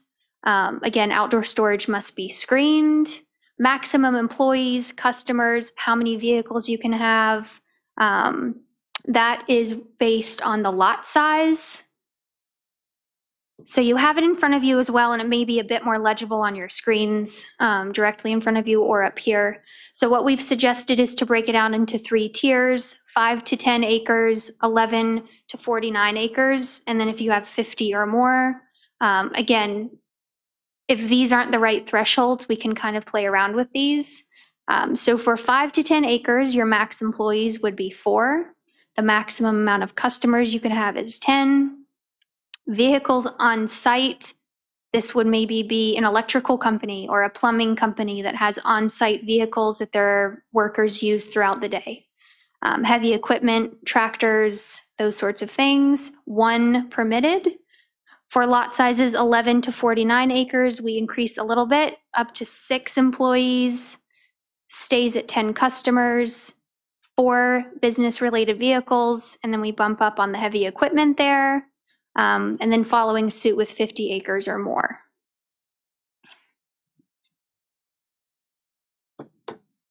I'm going to leave it to you for immediate questions.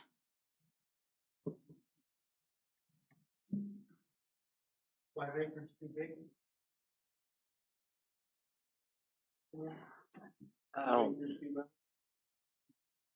don't know.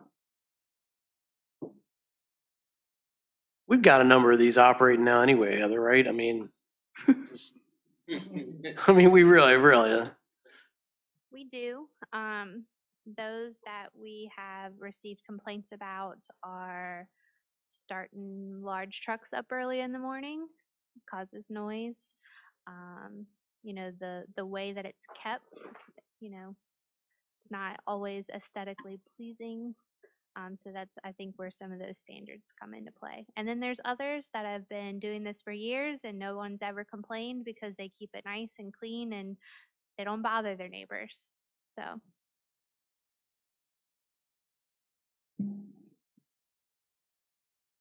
So currently, oh, sorry, go ahead. It allows somebody who's trying to start a business an opportunity to do so at sort of minimal cost on their own property. Yeah, with sort of an incubation right kind of an area. 2 acres, again, not a lot of land. If you're doing things like starting trucks, I could see how that could irritate a neighbor who's sitting on an adjacent piece of parcel if their parcel isn't very big either. So I'm good with this. I'm good with it too. I mean, it saves you from having to, it saves a small startup from having to either rent or lease or buy a piece of commercial or industrial. It's, it's a good, I think it's well. I think it's require a permit. Yeah. Well, you're running a business, so you'd have to get a business. Business license. You have to get a business license, but we would require a site plan now. Yes, so site plans, the way that we drafted, and I'll just remind you because I know it's been a few months now, basically everything in the county will require a site plan. We have broken it out into minor for those little things, but this specifically would require a site plan. It would be administratively approved unless it's part of a rezoning or if it somehow ends up being a special exception. But this, I want to say, is by right in A1 and A2. Yes. So Heather and staff would see the site plan, but there would be one. Class A and Class B both specifically said it all had to be contained within the dwelling, no outbuildings. Correct. So this one specifically differs in that it might have an outbuilding, and you'll see, on this on this chart, it's on the next page if you're looking at your sheet. It's on page 18. This is giving some maximums for those accessory structures. So let's say you are a plumber or a contractor, you have a little shop there that has everything you need, you park your vehicles in it, or whatever the case may be. It's limiting that size there because chances are these are the uses or the home occupations that wouldn't fit within that dwelling, but would be started on that home lot somewhere. But yes, to your original point, home occupation class A and class B, no outdoor storage. It can be in an accessory dwelling, but I will say now in light of the change of a detached dwelling no longer in residential districts, you won't see a home occupation in a detached garage if that's the way we go. Not to confuse you. Heather, what stops someone from meeting these requirements and then leasing it to someone? That's a good question. I'm full of them. I'm full of good questions. You sure are. No answers. So typically we have either in the definition or in the use standards, a provision that the use is the business is conducted by those residing in the dwelling. So you could not, perhaps it's not owned by the person residing in the dwelling, but that is the person that is running the business or conducting the activity. So like the owner of the property has got to be 30% owner, 50% owner. Again, we'll circle back and make sure that either in the definition or in the use standards that it is there, but usually it's not related to, we don't typically relate it to ownership of the business. For instance, worked with localities that, even Steph and I work out of our homes, we don't own the business. And so that is our, tying it to that the use is being conducted by the person living in the residence. Okay. Occupant versus owner. Thank you. The proposed definition for A and B do say for people residing in the dwelling unit, but it also says at the end, such occupations may require the use of accessory structures. So this, and we can talk about this. So home occupations, the way we have it, can be in accessory structures. Now, since we've changed detached accessory structures. Oh, sorry. Sorry, Lewis. Accessory structures. So a garage, a shed, an outbuilding. That is, I think, Mr. DeVries, something you brought up. So if somebody has, kind of like this photo here, that would be an accessory structure. It could be in that.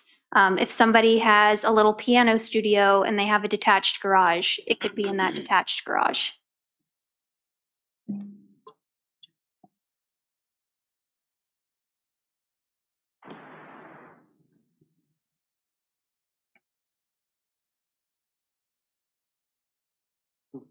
Are we good on this? Any questions? Good? One thing, so I had two things to point out. I know staff had a lot of questions on these particular uses, and we haven't had a chance to review all of their comments, so we might come back to you with some additional recommendations on this. One thing to point out on the home occupation class C is that the minimum lot size in your A2 district, I believe, is 2 acres. So some of those properties would be excluded from that class C use. And then the other portion or other item to point out would be signage. And currently we've allowed that one sign in each of these. That may be something for you all to consider, whether, for instance, class A perhaps has no signage indicating the dwelling. The challenge with that is you're having people potentially having people come to the residence. And so you might want that that might actually be less intrusive for the neighbors if there's a small sign that shows which property it is rather than someone driving around kind of looking for the property. So that's why we have included the signs. But Currently, we don't allow signs for home occupation. A lot of people don't know that they run a business out of their home because there is no signage. It looks as a residential structure. The foot traffic is no more than what you would expect my friends or my family to come over. So that was kind of our thought of step one. Then step two is having, the appointments, things of that nature, or, certain amount of people per day with a small signage, etc. And then get less restrictive as you go forward, which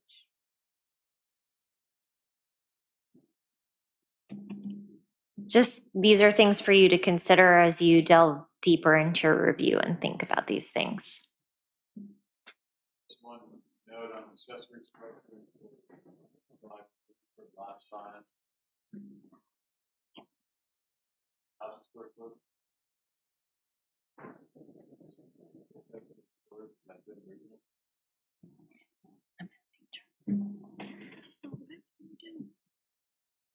Could you repeat the question? I had trouble hearing you. Class C. I'm sorry, it was my phone.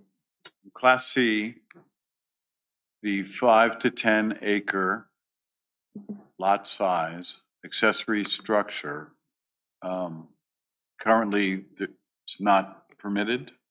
So there is an accessory structure. The limit, it's right up here on your screen at the bottom. It says that accessory structures can be a maximum of 2,500 square feet for those lots that are 5 to 10 acres.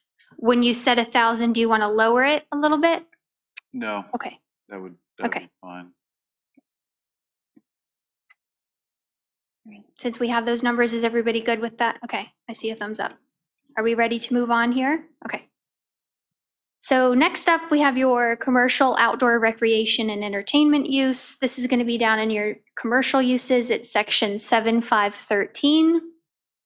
This is permitted as a special exception in all of the agricultural districts, R3 and C1, and it's by right in C2 and the planned development districts. So again, your resort community and your mixed use. 5 acre minimum here. If it's adjacent to ag or residential districts, we have a 200-foot setback. If it's adjacent to commercial, industrial, or planned development districts, a 75-foot setback. This is basically for anything to do with the use, a court, a structure, an area, a fenced area, etc. Proof of liability insurance is required here. And we also have some provisions for barricades or screens. This is a very extreme example, but paintball courts, top golf, those sorts of things that have a netting around the use so that balls and other things don't go flying outside, maybe into a neighbor's window or on the car, etc. Any questions immediately about this use? This is a new use, and these are brand new use standards for you. It's all special exception, right? I mean, so. No, it's by right. Let me look and see where I'm we, sorry, by right. That's in okay. C2. Okay. Oh, yeah, well, never mind. I don't care if it's by right in C2. but it's mostly special exception. But there are instances where you would see it by right. I don't think it's going to bother anybody in a C2. And if it's special exception in most other residential or agricultural, I don't really have a problem with it.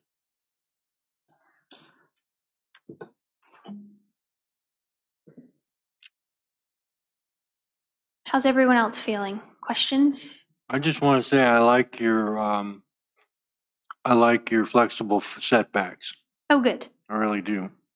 Do those seem appropriate for each of the 200, right? Well, it would save you having to write a whole chapter on zoning buffers, which I would love to see, but I'm not going to make you do it because Heather won't let me.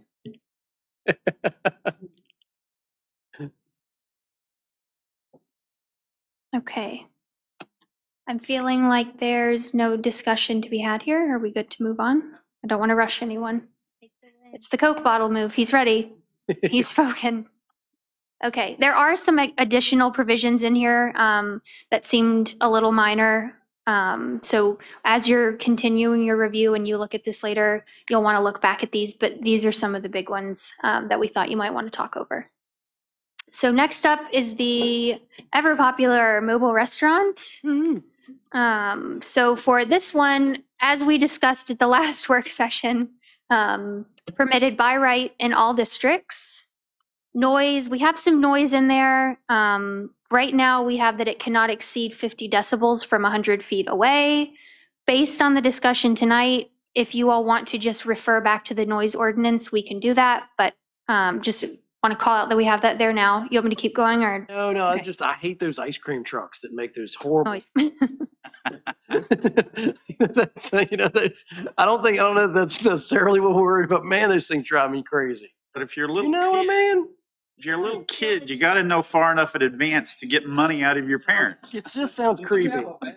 It sounds creepy. I never got any ice cream. Come on. They never came to King George. No. For the next set that we wanted to call out here were the operating hours. So we've suggested that the operating hours be 6 to 9, Sunday through Thursday, and then 6 to 11 p.m. on the weekends, Friday and Saturday. For setbacks, we have that from the brick and mortar restaurants, these food trucks need to be set back 100 feet unless permission is given by that brick and mortar restaurant owner that they could be closer. We have that they need to be 50 feet from any single family or two family dwellings. And we have also that if they are to locate on dead end streets or cul-de-sacs, they would need permission to do that from those owners on that dead end street or that cul-de-sac. Are we just opening this up wide to every street and road in King So George? this is something that I was thinking about on the drive here, and Rebecca and I were talking about, and that's not helpful because she's not here tonight. But we remembered last work session, you all saying you wanted to open it up specifically to residential districts, but we asked that same question. There could be other ways to sort of control where these end up in those residential districts. You could say it needs to be on a shared area. Every residential district's not going to have a shared area. The impression that these are usually connected with events. They can be, but I think more and more they're becoming just as much standalone as they are attached to an event. Yeah. I think it depends on who owns the food truck, what it is, where it is. I know personally I see just as many on their own than they are attached to an event or a coffee shop that has a festival going on or whatever the case may I mean, be. this is King George, not DC, so Well, right, so if it's not a, if I it's, can't imagine how these things would be here without being attached to an event. No, I can. I certainly can. Absolutely. Yeah. Explain. Absolutely. Well, I Explain. mean, well, Members. correct. And Basis, there's a barbecue truck that goes to an automotive shop on 301 on a regular basis and sets up all by itself. right. Okay, so they're visiting a private business on their own lot. Okay. Is that right? Yes, yeah, but I mean, it's not an event, it's just the truck. Correct. And it's not, the truck's It's not, not parked on a public street. no, but it is just the truck, it's not tied to any event. But it could park on a public street, right? That's what we're opening it up to, isn't it? correct. But we can scale this back. This was a direction that we heard at the last work session was to open this up to residential districts. So if there's no good way to see that through here, we can consider that and see what's best. If you want the ice cream truck, you're going to go through a residential district. Right. And you're going to stop on the road. So that I think is different than someone who sets up on, Brown Avenue cul-de-sac in a residential neighborhood and puts out a sign saying hot dogs for sale and he's parked there Well, for hours, not a few minutes. if we were a big city with a high rise and, big complexes, I could see them setting up and doing that. I just can't see them sitting up in most of our residential areas because there's just not And I agree. customers. Right. I agree with you. You're gonna find them more. They have though. Have they?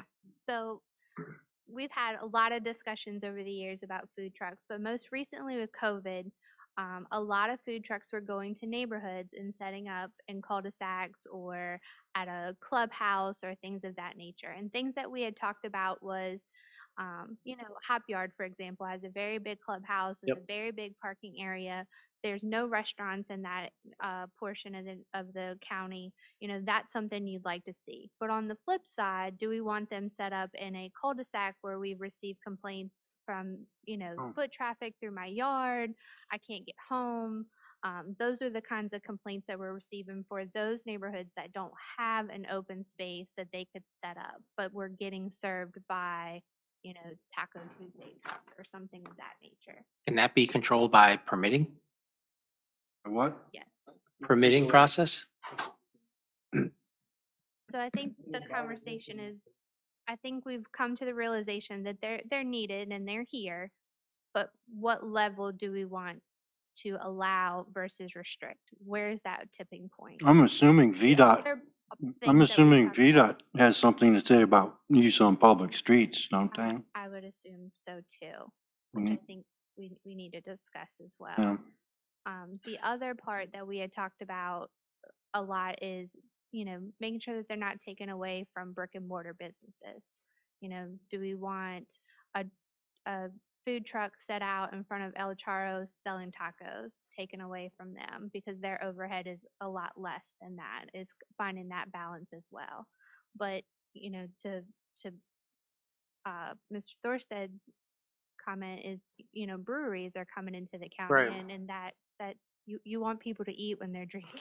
Right. But they go hand in hand. You want to provide that service, but you don't want to take away from others. And where's that balancing act, I think, is what we're trying to find. Yeah, and I think that, to Mr. DeVries' point, is like, well, not just an event. So, for instance, like a brewery or a winery or some such business that doesn't necessarily have a kitchen per se, than it does. Like, I could see the industrial park Yep. running through there and offering lunch to the employees. Oh, yeah. I mean, occasionally we used to get them on the base, although I haven't seen them for a long, long time out there. But I wouldn't mind them rolling into the clubhouse of a subdivision, but I wouldn't want to see them on the street in the subdivision. So I Yeah. certainly, your point was very good there, Heather, right? Yeah, that's a difficult. A simple regulation that I've seen for that is a requirement that they be located on private property with permission of the landowner. Yeah, because I could see like ice cream trucks and things like that at a Hop Yard pool or, Eden View, is that what it's called? Pool. That's what I have in my head, but I'm thinking residential. I'm really not thinking that they're on a Now, dead end street. On the flip side, if I'm running the taco truck and I'm sitting in your cul-de-sac and you tell me yes, but the other two neighbors say no, or that's a lot of work for staff to kind of keep up, and that's not a fixed area. That's kind of a once in a blue moon hit or miss kind of thing. And that's the other side that it's hard to regulate, is they are so movable that, how do we keep up with making sure that they have those health department certs and things like that? So having them being able to set up in what we're not sure of whether or not they could do that in a public road, or do we want them on private roads that are maintained by private citizens? And if they're there, do we want language that says there must be wheels attached to the axles and not cinder blocks? Some of these things could become rather permanent if they're on private property. I will say we do have a provision in there that says that they need to be either in an enclosed trailer that moves or a vehicle that's self-contained that moves. Can't be on a flatbed or a truck or cinder blocks, to your point. So right now we have that they have to be movable by wheels, whether they're attached to a truck in an enclosed trailer, like the photo all the way to the left, or a self-driving little cart. How we do- like the smoker pits that are on trailers and I set up a easy up, is that something that would be prohibited the way this is written? Am I reading that correctly? Thinking. Because we have had some of those. I would say that the way that it's written now, it would be, but if those types are something that you would want, where they're not, I can't say whether or not we want them, but I think they should be considered. but I think we would want to also be careful if we do that to not do it so that someone could flip down their truck bed, stick a little stovetop grill or something and do some burgers or that sort of thing. The smokers are getting pretty popular. That's a great point. So we would want a little bit of direction on that to clarify the language that they need to be what's shown on the left, but that smokers or other similar things would be. Like industrial smoker or something like that. Yeah, yeah. I mean, is Place I the was thinking about on county health 301, it's a folks truck like gonna- that with a smoker towed behind it. Is the When they county, set up. from a health perspective, going to want those things permitted? And I'm not sure how they are permitted or licensed or regulated through the health department. In my mind, there's no way for you to wash your hands on the back of a smoker truck, but there might be things that I've never thought of. I know that we have had them in the county, good, bad, or indifferent, but I do want to make sure that it is clearly permitted or not permitted. That's something we can look into specifically to see how either health department or other localities call out smokers, specifically if and how they do. And in our send back to you, we can show you what we've come up with. I also have just a question about seating. Mhm. Santa, sometimes you see them put out a picnic table or a little table. I don't have a problem with it, but Dine and there dash. should be a limit so that someone's not setting up a restaurant. So if we allow them to park on private property with permission of the owner, they can do whatever they want in Bingo. that regard. And just Off the hook. keep them from just popping up and stopping somewhere. So Hop Yard we use as a good example, but they are unusual in a new subdivision that has a planned clubhouse with plenty of parking, plenty of room. You're not always going to run into that. Back in the day, we used to run them off of 3 and 301 where they just pull the truck over to the side and had their open for business. So that was my job. Yes, I was. So not only Get that, up but outta they, here. should they be in a parking space? How many spaces? Some businesses need every single parking spot that they have, and if you bring in a food truck that takes up 5 spaces that they don't have to give, that creates an issue as well. Whereas, Hop If Yard it's- Clubhouse has plenty of parking to give up, but that's not always going to be the case. But if it's private property with the permission of the owner and they clog up their own parking lot, that's their headache and their fault. What would be an example of private property? Because if I was having a birthday party at my house and I wanted Jim Bob's barbecue to serve, that's not regulated other than what they get from. But when I open it up to the public, where those people are now coming to my home to buy barbecue, I think that would be a violation of sorts.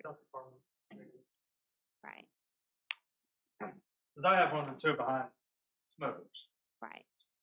So, If I try to set up somewhere to sell food, I have to go to the health department, make sure I have a sinks, Right, trash cans, right. thermometers, whatever their new regulations are.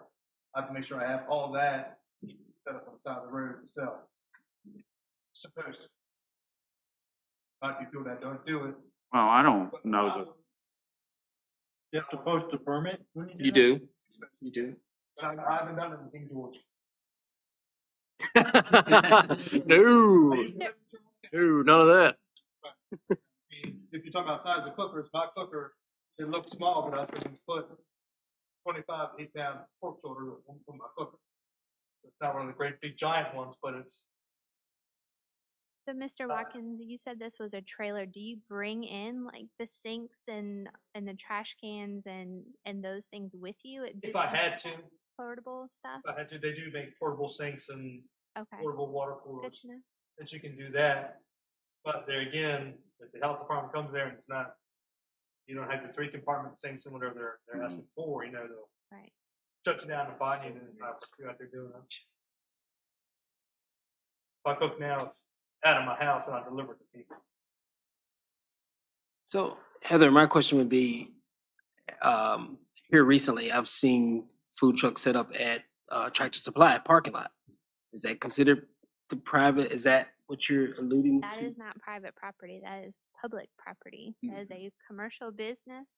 Now, if Tractor Supply is having their annual, we've been in business for a year, come celebrate with us, a one-time event, that's legal. But if Tractor Supply is doing that every weekend, that is now falling into what we are now trying to permit. It is not currently permitted. Heather, when I said private property, I did mean any property versus VDOT right of way is what I was referring to when I meant private property. I just want to make sure that we have that clear in Right. the way it's written, of course.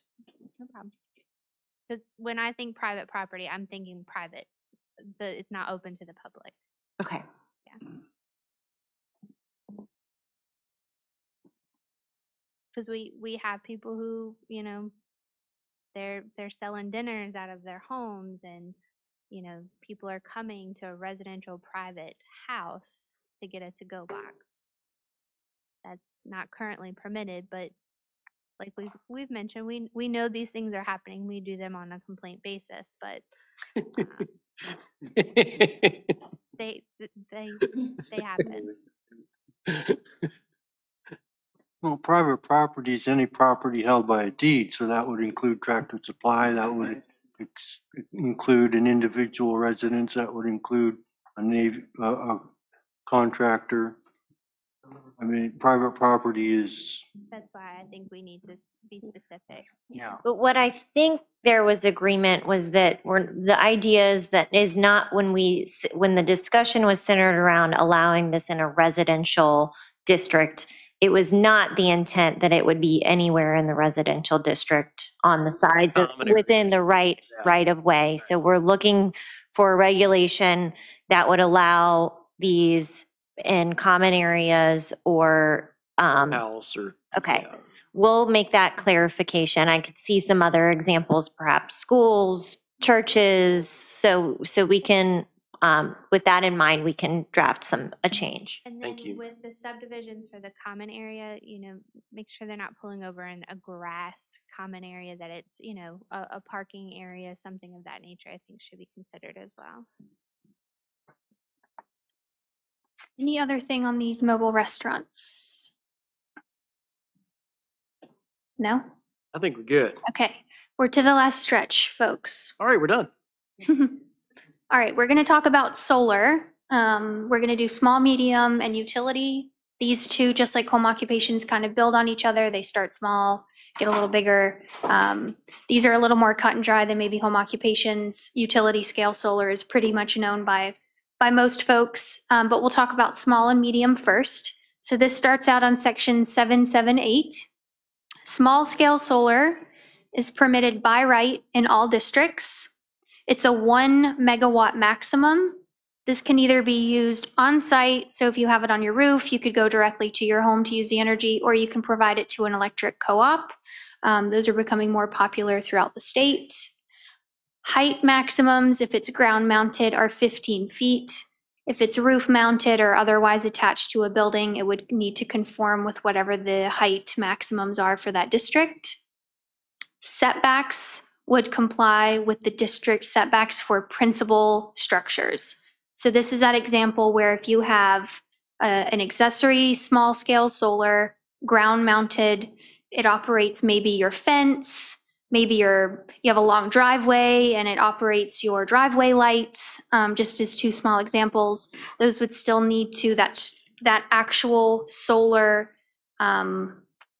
physical piece would need to be set back, conform with the setbacks of the principal dwelling, not the accessory structure. So not 3 feet, which is what most accessory structures are throughout the districts. Maximum of 4 feet above the grade, meaning if it's ground mounted, it can only be 4 feet off the ground of the finished or the level grade. These small scale have simplified decommission requirements.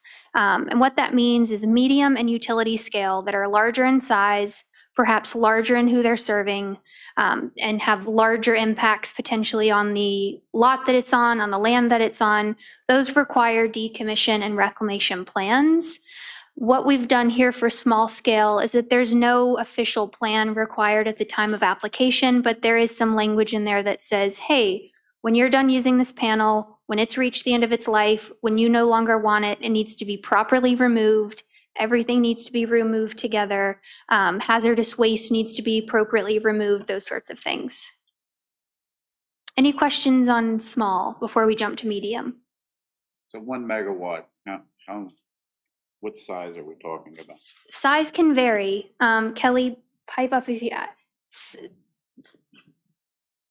the size of the panel itself. The actual. Well, I mean, 1 megawatts doesn't sound like, but how many panels? Right.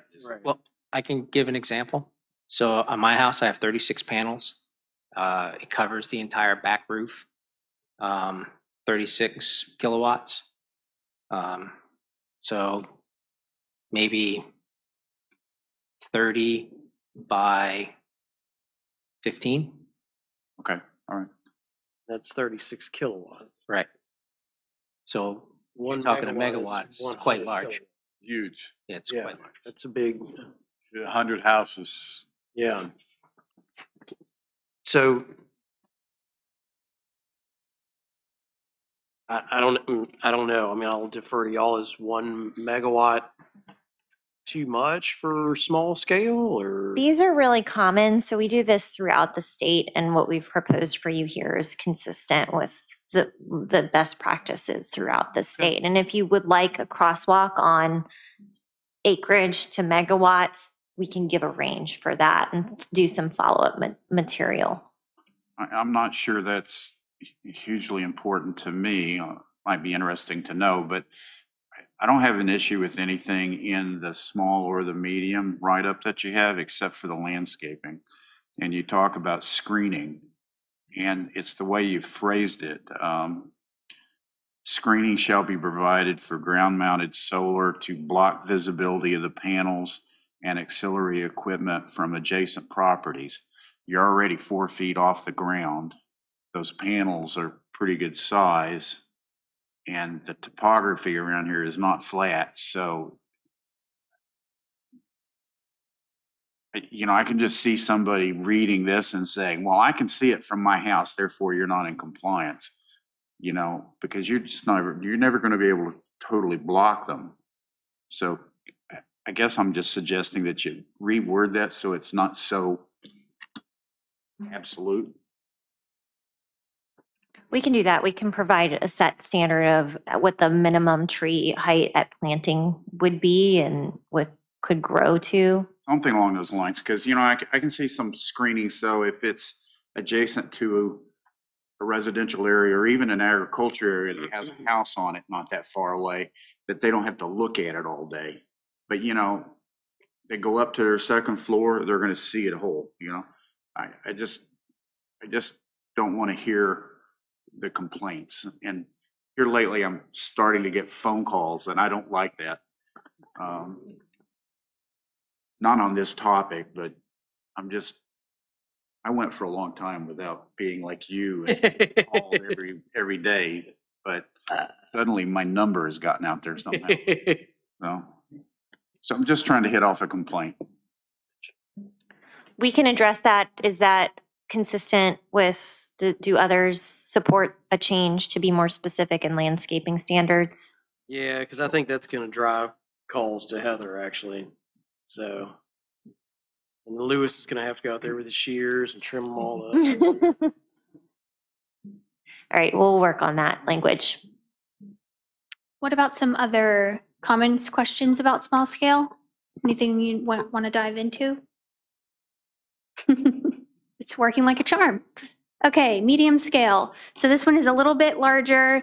For here, we have a minimum of 1 megawatt and a maximum of 5. So just finding a different threshold for the size. This is permitted as a special exception in A1, A2, C1, C2, and the mixed use district. and it would be by right in both of the industrial districts. This is again for on-site consumption sent to an electric co-op, or this could be sent off for commercial use. Same height maximums. If it's ground mounted, no higher than 15 feet. If it's attached to the building or the roof in some way, it would match the height standards for the district it's in. Again, setbacks would comply with the principal structure on whatever district it is in. Also a maximum of 4 feet above the grade. And this one would trigger a decommission and reclamation plan, and this would be something that is part of the application process when they come in. And this is something that would detail the expected life of the project, the expected cost of decommissioning it, a bond to cover those costs, that sort of thing.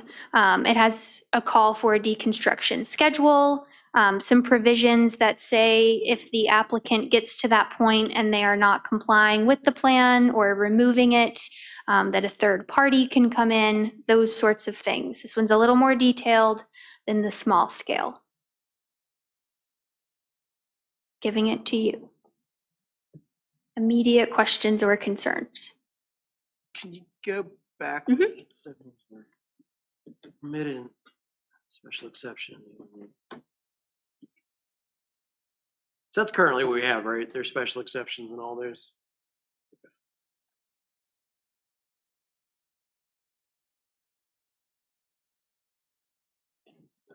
I'm looking up in our crosswalk. We'll see. Can we put anything in there that says that it has to feed us? Because everyone that we've had that's come forward so far, it doesn't help us at all. I know that our current ordinance says that it has to have a connection to the grid and an approval from Dominion. But whether or not it feeds your house or my house. Right. I mean, the one that we were going to have over there on Port Conway, that was going to be vectored to Pennsylvania, if I remember correctly. Like, we weren't going to get anything out of it. I mean, I would just, since we have the opportunity, I mean, I think it should help us. Like, if we're going to have to look at it, I'd like to at least get something out of it. Tax it. We can tax it, yeah. But I mean, I'm not going to get anything out of the taxes either. I want my bill to go down. You know what I mean? Like, This is something that we could look into and ask our environmental team that are daily experts on solar, and see if that's something that Virginia allows or if it's something that you can require. I don't know that off the top of my head, but it's something we can certainly mark down for both medium and utility, to see if it's possible to require that it go to sources that are providing power within King George County. And you're going to want to go a layer higher because federal regulation drives that. Okay, thank you. If you want to, I know somebody. Yeah, maybe you could, if you want to maybe pass on something to Heather, we could certainly. It's a family connection. he's getting a kickback from. We'll call him a while. Yeah, exactly. I'm getting another $50. I pay $35 a month by connection. Just from a conceptual point of view, I'm wondering if 1 megawatt versus 5 megawatt really means anything. I mean, as the technology advances and these things become more efficient, is that going to have any meaning? That's the also same meaning in the future as it does today. I feel like I am unable to answer that, but someone on our environmental team at Berkeley Group certainly could. Looks like you're aiming at describing an area, an acreage, a percentage of land. I think maybe if that's what the aim is, maybe we should try to aim for it a little harder rather than with this rather subjective megawatt measurement. Most regulations that we're seeing are regulating by megawatt versus by acreage. Why? I believe that is and some of that is driven by the technology. And to your point, But that's the best practice. I What are we trying to regulate? We're not trying to regulate how many megawatts can be fed into the system. We're trying to regulate what this looks like from a land use perspective and a zoning ordinance. Size. Size. yeah. Well, It's a valid question. We can, it's got 5,000 panels. and- Today. That's a good point. That's what I'm saying is these things will become more efficient and that won't have any meaning in 10 years. We do Well, then it'll provide shrink, but- a minimum lot area and a maximum lot coverage for utility scale, since they're on a much larger scale. That's not to say that you couldn't do that for medium if you think it would be best to do that for medium here in King George County. But to Kelly's point, typically we don't see minimum lot sizes for medium. Doesn't mean it isn't done. But utility. Okay, well, so again, we do lot coverage for utility scale. And that's something that we can consider for medium if it's desirable for everybody. It's being offered for sale. Yeah, I mean, it's for commercial use. So yeah, I think so. If it's on site, no. Do we I would want, love to see Walmart roofs and Tractor Supply roofs covered with these things for their own use. do we want to talk about a lot coverage maximum here tonight? Or would you rather us look at some other localities, see how that's going for this size? Yes, I see more head shakes for that. Let's look at some other, and I know this is a silly question, what's the cap to receive incentives? There's a certain cap that you can still get incentives from the government, right? So I know from my installation, there were tax breaks. I know when we're that was talking about these larger ones, like, so I seem to remember a couple of the ones that have come before us before. They seem dreadfully low for the amount of acreage that they were taking up. When you started running the numbers, it seemed like there was some kind of threshold by which if they exceeded that, they'd no longer get some sort of tax benefit or incentives from the government to continue to graze the output, I guess. Yeah, so the challenge there is understanding the federal requirements on the power companies. So those are really the gatekeepers. So anything that we would do that's kind of small or medium scale where you'd be feeding back into like a co-op or something, that's on the Dominion level, which is mandated to them by federal. Okay. So Dominion would know that better. Okay. I don't know what those thresholds are. Right. Another point that I'm not sure that we've addressed is we've had discussions about clearing property in order to install solar panels. I know that we have ideally said that we want solar farms in the existing cleared areas, not removing 100 acres of forested land in order to put in 100 acres of solar. And I think that maybe we should talk about that.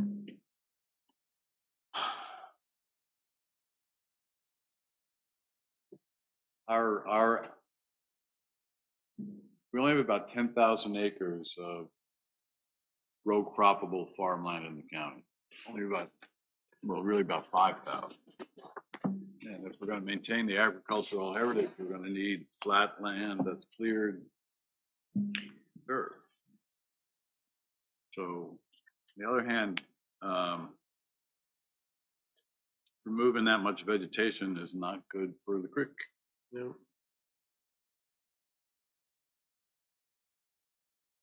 Can you stop a private landowner from cutting down trees or? If you regulate it, yes, sir. Okay, then I'm fine with that then.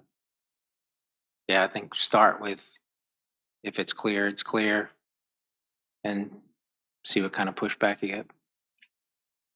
If somebody wants to clear, they'll come and ask. Or clearing should be minimal. You know, you're creating site vistas or cleaning up edges. You're not clearing 10, 30, 50, 100 acres in order to put in your solar farm. I think that's where we've noticed a lot of other counties kind of getting into the runoff problems. You know, it's kind of too late at that point. And that's when they make the newspaper and the neighbors pretty upset, so. So I just want to make sure I understand. Do we want to say that if it's clear, it's usable, no clearing to make it usable unless you're clearing to minimal, for whatever minimal reason you would be doing it, but no clearing of large swaths to put all of your panels? That's my Okay. understanding. Well, but we'd address all that with a special exception anyway, right? I mean, wouldn't all this be, or should we just nip it now? I mean, is it easier I to? think that if you put it in the regulation, those who are coming won't apply for a special exception, spin their wheels just to get a denial because they need to clear Right, that I 100 gotcha. acres.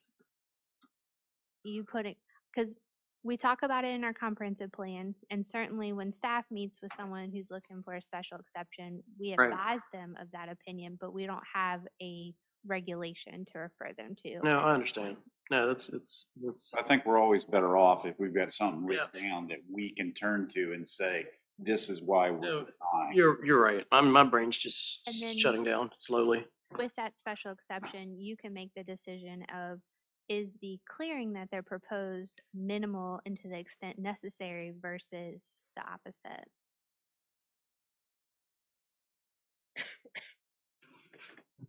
What else do we have on medium? Anything pressing? So in your large Mhm. solar farm, you've got a requirement for a neighborhood meeting. Why wouldn't you have that in the other two? Just because utility scale is typically much, much larger. Definitely for solar scale, I could see it being Get a it. little cumbersome, but for medium, if the group thinks that it would be best to have one of those pre-application meetings or a neighborhood meeting, it's certainly doable. So if you're putting it up on one house, yeah, it's not necessary. You know, that's the individual property owner's desire to do that. But if you're taking even just a pretty good hunk of land and putting a solar farm on it, I don't care if it is, because a megawatt is now starting to sound like it's more than an acre or two. Yeah, it sounds like it takes up a bit, doesn't it? You know, I would still like to have them reach out to the folks around that so they know it's coming and they get an opportunity to express themselves and not just show up and do it. Okay, is that for small, medium, and utility, or are we thinking just the medium and utility? I would put it in all three. Even on the small, like mounted on your roof? Not, Ask your permission? not, Just the medium and the utility? but I'm just saying, even if you just go 1 megawatt, Yeah, it sounds like a that's lot. still Yeah. quite a bit of area. It sounds like a lot of area. Well, 100 kilowatt, I mean, 1/10 of 1 megawatt would be 500 panels. Maybe we should have a micro, Or like a personal consumption. small, medium, large. Just put something in that says this doesn't apply to the individual homeowner or, you know, something along that. But if I've got 10 acres of land and I decide that I lease it out to somebody to put solar panels on 6 acres of it, say, I'm still gonna get complaints out of my neighbors. So they would still be required a special exception, correct? The small scale is by right. So I would not suggest a neighborhood meeting being required for something that's by right because you would have no outlet to revoke that. Yeah, I think the concern that Mr. Kendrick had, and I do share it, is you've got a megawatt. I don't really know in my head how much space that takes up, and I think that's the concern. Like, so yeah, if you to use his example, if you got 10 acres and you're leasing 6 of it, and that's where you get a megawatt out of it, I wouldn't be too tickled to have that, looking at it every day, if it's by right. Yeah, for small scale, what if you roll back, don't say megawatt, because that really is not, individual homeowner. So I'm not suggesting that we should even attempt to regulate or even discuss homeowners and individual, houses or or structures like a commercial building, but if you're gonna do ground mounted and you're gonna cover A a significant, reasonable yeah. area, then I would suggest maybe they all should come as special exception, and they all include meetings with the surrounding property Right. owners. So that's what I'm saying. I think maybe it's an understanding of what does a typical homeowner need, right, to operate her or his typical home. Well, is that the stipulation we're talking about, whether it's ground mounted or not? No, because I mean, you could do a ground mounted at a house. I'm saying I don't want to address an individual homeowner putting up solar panels. I'd almost encourage them to do so. Right. But if that homeowner is sitting on a 10-acre parcel, I don't want him just so. If it's for one single residence, I'd say we don't need to even talk to them about it. But if it's going back out onto the grid in some form or fashion, even these small ones at a megawatt could go to that's not being used by a single owner, a single residence. That's going out on the grid somehow. So even mine goes out to the grid. It's a requirement. It's net metering, so I'm whatever trying I, to figure out a way to express this. yeah, all right. But you do it for your home and then you sell the excess. That's great. But you've got it on your roof, right? Yeah, so I think I'm understanding you. We just want to express that effectively, if you're trying to make money off of it, we need to have a discussion here, where if it's really the individual homeowner and it's for that individual homeowner home use. I mean, like I said, I got 36 kilowatts, and if you've got 100 kilowatts, you must have a massive home. Well, I don't know where the cutoff is. So what I'm going to suggest is, so I believe our definition is drafted to cover that. The Berkeley Group does have experts in the field on solar. That's not neither Steph nor I. Rebecca is one of those and on our team, so I'm sorry she couldn't be here tonight for that discussion. We do have a consideration in small scale solar energy that it would be non-retail use, which I believe is trying to capture that you can refer it back to the meter for net metering. However, it's not intended for distribution and sale, and like utility scale solar is. However, I think your point on that, what I believe the point is that we are wanting this to be, the energy is only for the consumption, or whether it's net consumption of the individual homeowner, if it's going to be by right, or the individual user if it's by right. Is that I think capturing? that's what I'm trying to get at. I'm just saying that if I chose to put up panels and basically I'm just doing it for my house, knowing that maybe I'm overdoing it a little bit and I sell a little of it back to the power company, I don't really care about that. But when I start taking, more than, Right. a couple of 100 feet to put panels up, I think we need to know about it. And I think the residents around them need to know about it.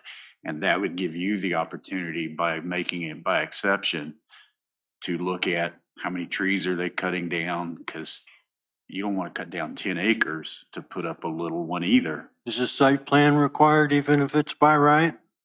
Freestanding? Yes. But another, If it's by right, all she can do is say, I don't like it, but I can't stop you. another piece is that the electric company doesn't let you do it. There are other. The electric company restricts how much solar you can install on your home for personal Oh, really? use.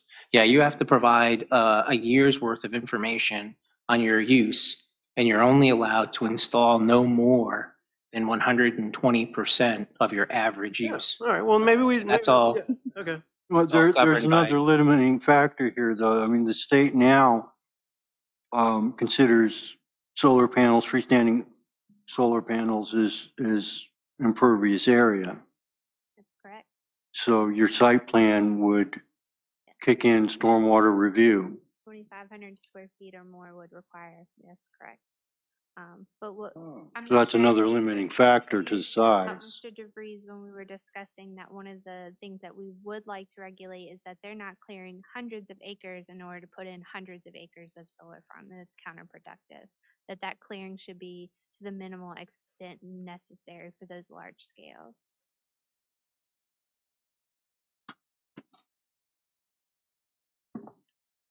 Yeah. I mean, again, it goes back to one of those things, I've said it 100 times, like, I don't want to drive additional work for y'all every time there's a, request, so, but we want to maintain so it doesn't have the example like Mr. Kendrick said, where you've got 10 acres and 6 of them are glass panels and birds falling out of the sky because they're cooking while they're flying. 2,500 feet prompts a stormwater issue? Yes, sir. 2,500, over 2,500 feet of ground-mounted solar panels should come to us then, to you. They got it. Bam. They'll fix it. And we're done. One more question. The 4 feet above grade, I've seen some environmental studies that are advocating for a higher amount. Was that reason for its visibility or? So our understanding and what we've gotten from our environmental team and some templates that we've worked on is that the 4 feet max is the best practice as of now. That may be evolving, but at the standing point that where we understand it, it's to prevent erosion at the drip line, water runs off of the panels. That could change if that doesn't seem appropriate, but that's what we're seeing as a best practice. But much to Mr. DeVries' point, all of this is rapidly changing. So it's something that you could come back to in a year or 2 years and see if the best practices have changed or if the technology has changed or the ramifications that people are seeing have changed. But at this static point in time, that 4 foot is what we are seeing as a best practice. I just want to clarify so we can get our ducks in a row for the 2,500 square feet. Is that for small, medium, or medium and utility? For even small is. Even small? Okay. I would do it for all 3 Okay, levels. all 3. Just wanted to make sure we didn't miss anything there. Okay. We've kind of dipped in a little bit to utility, so I'm going to roll over and just hit some of the high points on utility scale. Is there anything pressing immediately about medium or small that we need to jump back to before I move on? Okay. So solar energy, utility scale solar energy is permitted as a special exception in A1 and A2, and it's a by right use in your industrial districts. And I want to say this may be consistent with the existing ordinance. I'm looking now for you. It is, okay. So that hasn't changed there. This is a minimum of 5 megawatts, again, just differentiating between those size limits there. This is required to be provided to a co-op or to commercial use. So basically, Walmart couldn't do a utility scale solar development and use it only for themselves. Minimum lot area of 2 acres, maximum of 500 acres. And this is the one that has a lot coverage of 65% of the total lot acreage. However, we have said that the 100-year floodplain areas and steep slopes would not be included in that total acreage. They would be taken out to preserve those sensitive areas. Buffers, screening, and landscaping, wildlife corridors to allow for wildlife to pass through the panels unobstructed. Again, those are best practices. Those are also included here. Ground mounted is again 15 feet maximum. That hasn't changed across the board. If it's unlikely, but if it's mounted to anything, it couldn't extend higher than the district's height. Setbacks, if it's several parcels together to create what I think you all are calling a solar farm now, those interior lot lines wouldn't need to meet certain setbacks since it's sort of running into each other. But for any other outer setbacks, or if it's just one parcel, 200 feet from residential and planned development districts and any dwellings, 100 feet from ag, commercial, and industrial districts, We've also proposed here 2 miles from the banks of the rivers. This may not be the most appropriate number for King George County. I know there are a lot of hairpin turns, a lot of cutbacks in the river. 2 miles may be a little too big, but that's something I wanted to call out. You all are more familiar with the river here than we are, of course. It needs to be within 1 mile of electric transmission lines, and then 2 miles from any other existing solar facilities. Needs to avoid wetlands, waterways, and floodplains, of course. And then it has some detailed application requirements that go beyond what medium scale requires.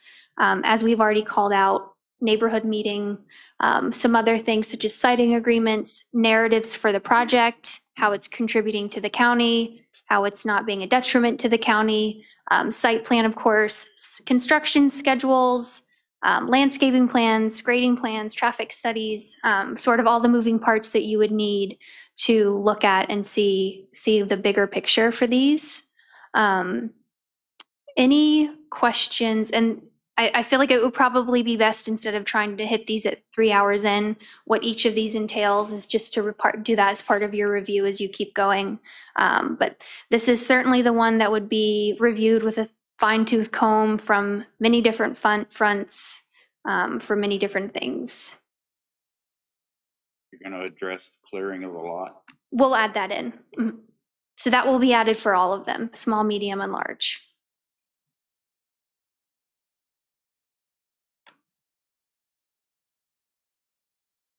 Anything? Thanks for hanging in there. I know it's been a long one. Y'all cool with it? Yeah. Okay. And couple of oddball ones. So on 7312, short-term rental, D3. I'm scrolling there, sorry. 7312. Was that E3? D. D3. Delta. Upon verification that there have been 3 substantiated concerns, a formal revocation hearing with the Planning Commission will be utilized to determine if a registration is to be revoked, suspended, or canceled. I'm not terribly interested in becoming your police department. Want me to be the bad guy all the time? Yes. I just don't know that that's the role here, is to police and enforce. I think it gives the opportunity, maybe it should be appealed to the planning commission, because I'm only one person. And while I think that I'm a reasonable person, the next person sitting here may not be. And I think they need an ability to appeal to somebody. How do you guys feel? When I hear things like that, I always wonder if it opens us up for any personal litigious impact. Because I'm sorry, but I have to go, some of the things we've been through in the past, like, we're not covered by county legal or county council.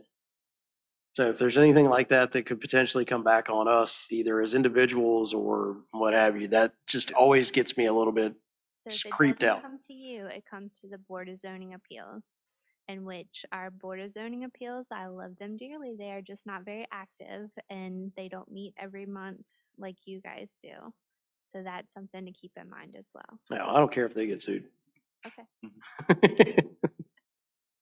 I'm sorry, was that a change? So use your regular appeal procedure? So administration and then appeal to Board of Zoning Appeals? The way the Planning Commission feels. Yeah, that's cool. Okay. And then on 764, the data centers. I got to find it myself.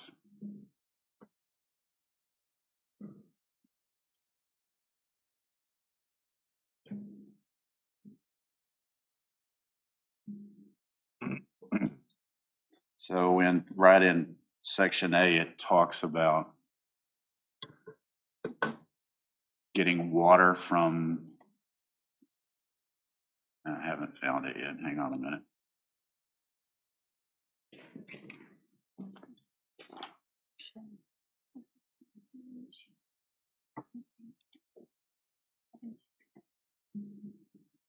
Due to the high water demand, data centers shall be connected to public or community water systems if a water-based cooling system is utilized. We're sitting between two rivers.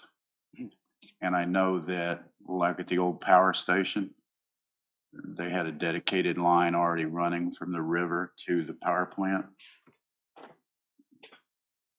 This particular provision is one that was carried over from the old ordinance.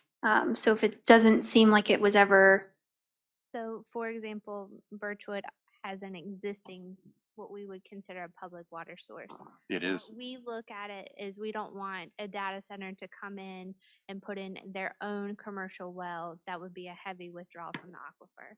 Okay. So maybe we need some clarifying language that might be beneficial, but in my eyes, using the existing withdrawal from the river would be ideal.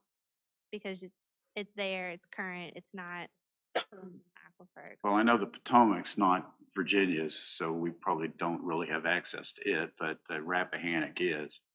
I don't know what the environmental implications of drawing from the river are or aren't, but It's pretty difficult to do.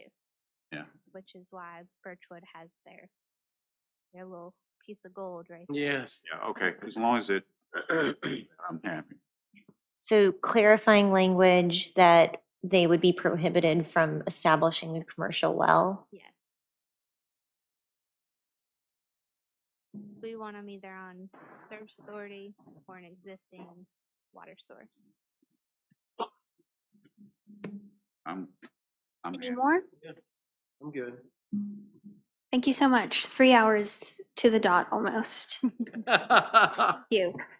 Okay, it sounds like, I don't know how far everybody got through this, but I'm thinking what may be best, Heather, tell Louis, we can brainstorm this, is maybe to do what we've been doing the last couple of articles. You finish your review at your next meeting, get some things back to us, and we can go from there if we need to get together again, or if you're not able to make it through.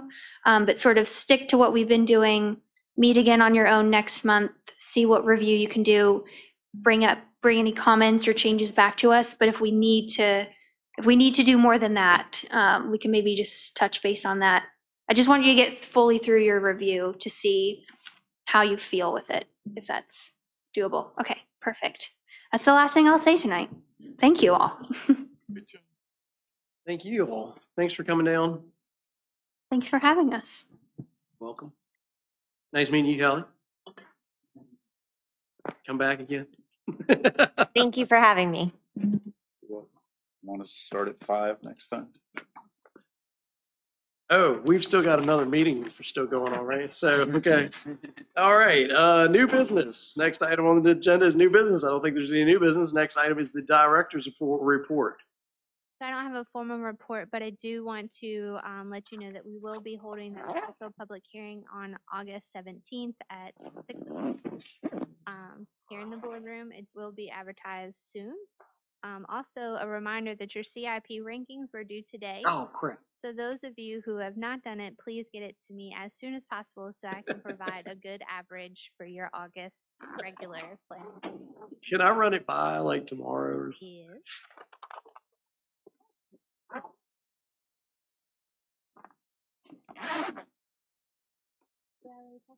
All right, next item of business is other business. Thank y'all. And no other business there. Uh-oh. Somebody. Bug in your ear. When it's time, I want to tee up a discussion about fire suppression systems in subdivision ordinance. Just letting that be known that that's something, a conversation I want to have when the timing's Yeah, right. we can stay around a few more hours if y'all. No. No. Okay.